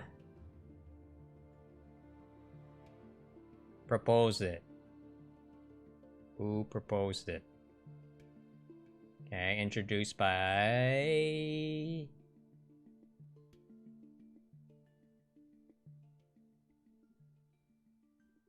Okay, so it was Studio City Neighborhood Council. They are responsible for this. And they're going to be like, if this goes south, right? You're going to be like, oh, it wasn't me. It was Studio City. They made me do it. And they went to the mayor's, they went to the mayor's thing. And then they were like, well, no, it wasn't me. It was the mayor. And then, hey, that's what they do. They just point fingers at each other, right? Yeah, the Homeless and Poverty Committee waived the concern because it's a terrible idea. Don't do that. Wow, isn't that really, really just mean? Like, I make it look like... So who is it who voted in favor of it? Okay, props to this guy. But he's not there anymore. Is he still there? This is a while ago, so I haven't. I think. See the good people. See this guy. This guy voted in favor of it. You know. Like, see, that's why. Like, this guy endorsed Yang, right?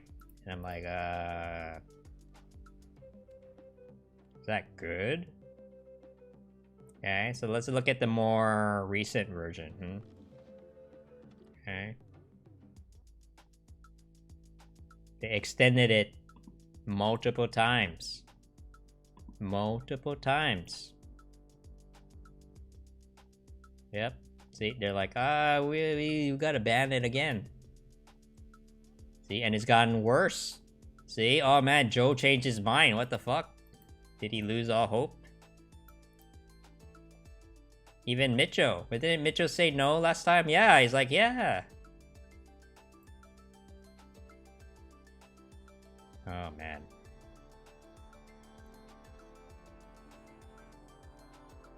Yep, and now it's basically all yes. All yes. It's illegal to be poor. All yes. You know, this is what I mean by like things are getting worse, because I feel like the NIMBYs are getting more and more inhumane, and then this is a reflection of it. You know, they get a lot of pressure from the NIMBYs to vote on things like this. You know, they get angry phone calls every day, and it's hard when, you know, if you know, I'm sympathetic to a little bit. You know, Mike Bonin is not a bad guy, but he just kind of caves into political pressure most of the time. I don't know, that, I mean, in a way, that's his job. But anyway, he gets a lot of angry phone calls from the NIMBYs, and they're like, if they're fucking every day, especially if they're giving you money, right? It's really hard to say no, and so they just end up doing this, you know. Yang is not going around endorse people and ruining everything. Yeah, unlike that other guy, right? I don't know. So now I'm a little, I don't know. You know, it's a good thing nobody cares about him. You know, like yeah, he gave this endorsement, but I don't think it's gonna really matter. I don't think most people even care. I just hope that it doesn't come and bite us in the back, because I'm like, you know, feel like, oh, I endorse Sanju Yang, and they look up his record. It's not very good, you know. Hey, thinking about your ex makes you, no, don't do it. Stop thinking about him. Don't give him, that's called mind share, okay? You are giving space to him in your mind right now. And he doesn't deserve it, you know? It's like you know, you have to be a landlord and kick him out of your mind. You know, it's like, hey, you're gonna stay in my mind, you have to pay rent. It doesn't seem like he's very good at that, so we gotta get rid of him. Sorry. Okay, I'm too tired to do this. I think this would make an interesting video too. You know, I like it, you know, like the religious communities coming together, they see the homelessness crisis and they want to do something, you know. And then we've had good conversations with some of these folks, so they deserve credit for that, you know.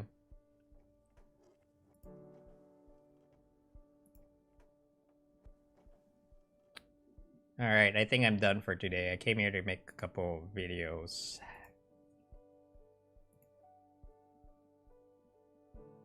So, I don't know, what else is going on? So, this week I'm gonna try to visit some startup companies and just kind of check out, you know, get back into the job, you know, kind of ease my way back into, like, finding a job in tech, you know, probably. Can we go through, bro? Okay, that's the last thing I'll do today then, alright.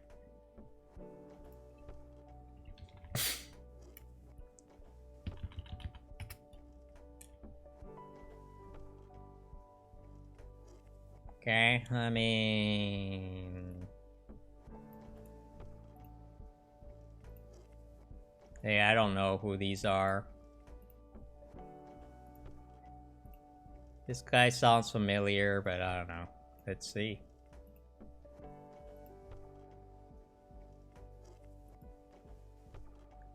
We need a celebrity endorsement. Hey, you know who this guy is. Right? This is the guy that did the RV band, right? So he's a fucker. And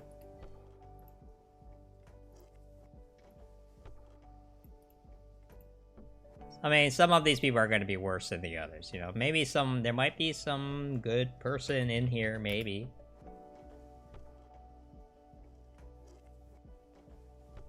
Rent Board Commissioner. Okay.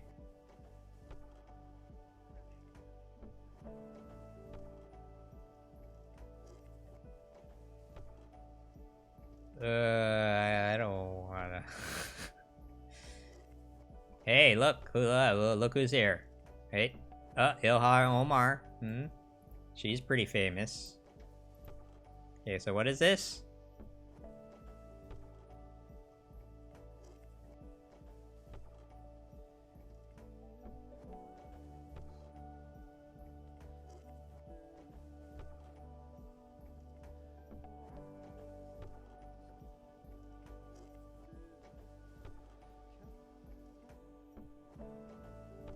Okay, this is too much. I can't. I can't. This is too much. I don't know. Okay. Okay, let's put in NIMBY, huh? Madonna. Oh man. Oh, she's the. Oh yeah.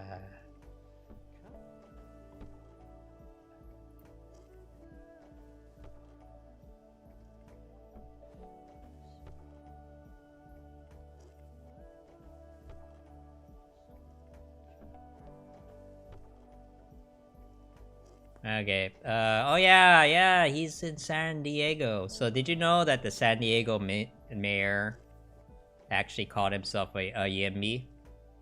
That was a big moment for us. I think.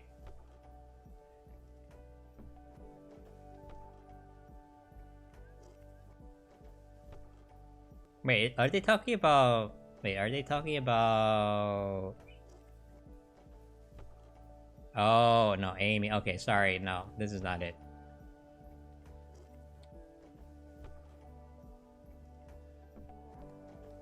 What happened to that? I think... Did she win? I think she lost.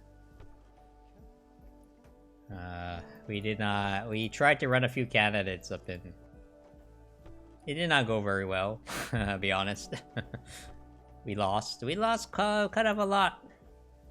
We lost by kind of a lot, but it's okay.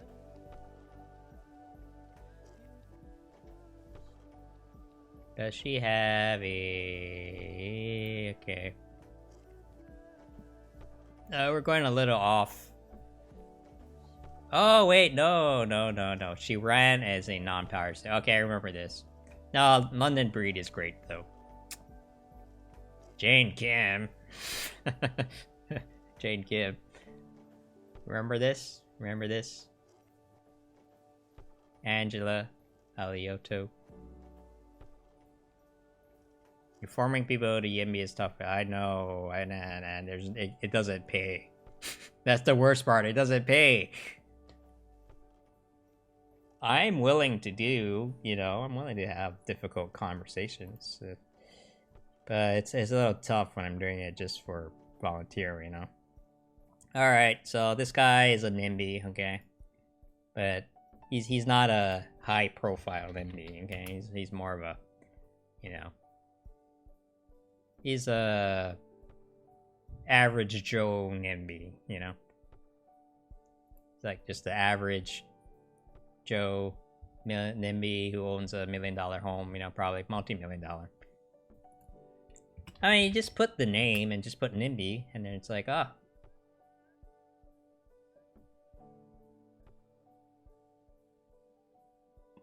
Okay.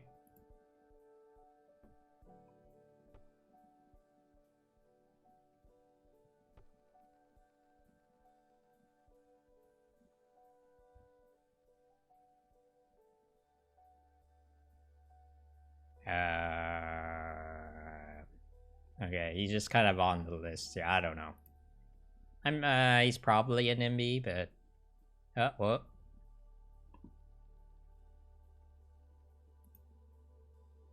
Okay, John Avalos is a NIMBY, okay.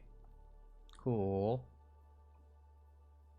John Avalos is in here, right? Yeah, he is. Okay, he's a NIMBY. Okay, got it. Okay, they're all NIMBYs, okay. I know, Jane lied to our faces. I'm mad about that. She is such a slippery slope of deception, you know, okay. Let's just assume that, okay, like, I would say that 95% of the people on here are NIMBYs. And I would say that 30% of them are very famous. Like, they are known for their NIMBYism, you know, that's their reputation. So it's real bad. Maybe there might be like one or two cool people in here, but it's kind of like finding a nice person in Bernie's campaign. I got a good conversation with someone on Facebook, and he was a Bernie supporter, and he actually apologized to me about the behavior of some of his supporters. I'm like, wow. You know, and I'm like, wow, you're great. You know, like, so there are good people within the Bernie's camp as well, but it's just out of control, man. They're just like, and so I said, hey, thank you. Thanks for being honest. And, you know, gives me hope that maybe we can work this out, but I feel like it's too late. You know, the monster has been unleashed, and now everything's just going everywhere. Okay, so that's it. Yeah, sorry, I'm not gonna be able to stream as much, but I'm gonna try to be here. You know, I'm gonna keep a regular schedule, and so you know, it's not goodbye. It's just like things are gonna change. So thanks for hanging in there while figure stuff out. Okay, have a good one. Take care, everyone. Okay.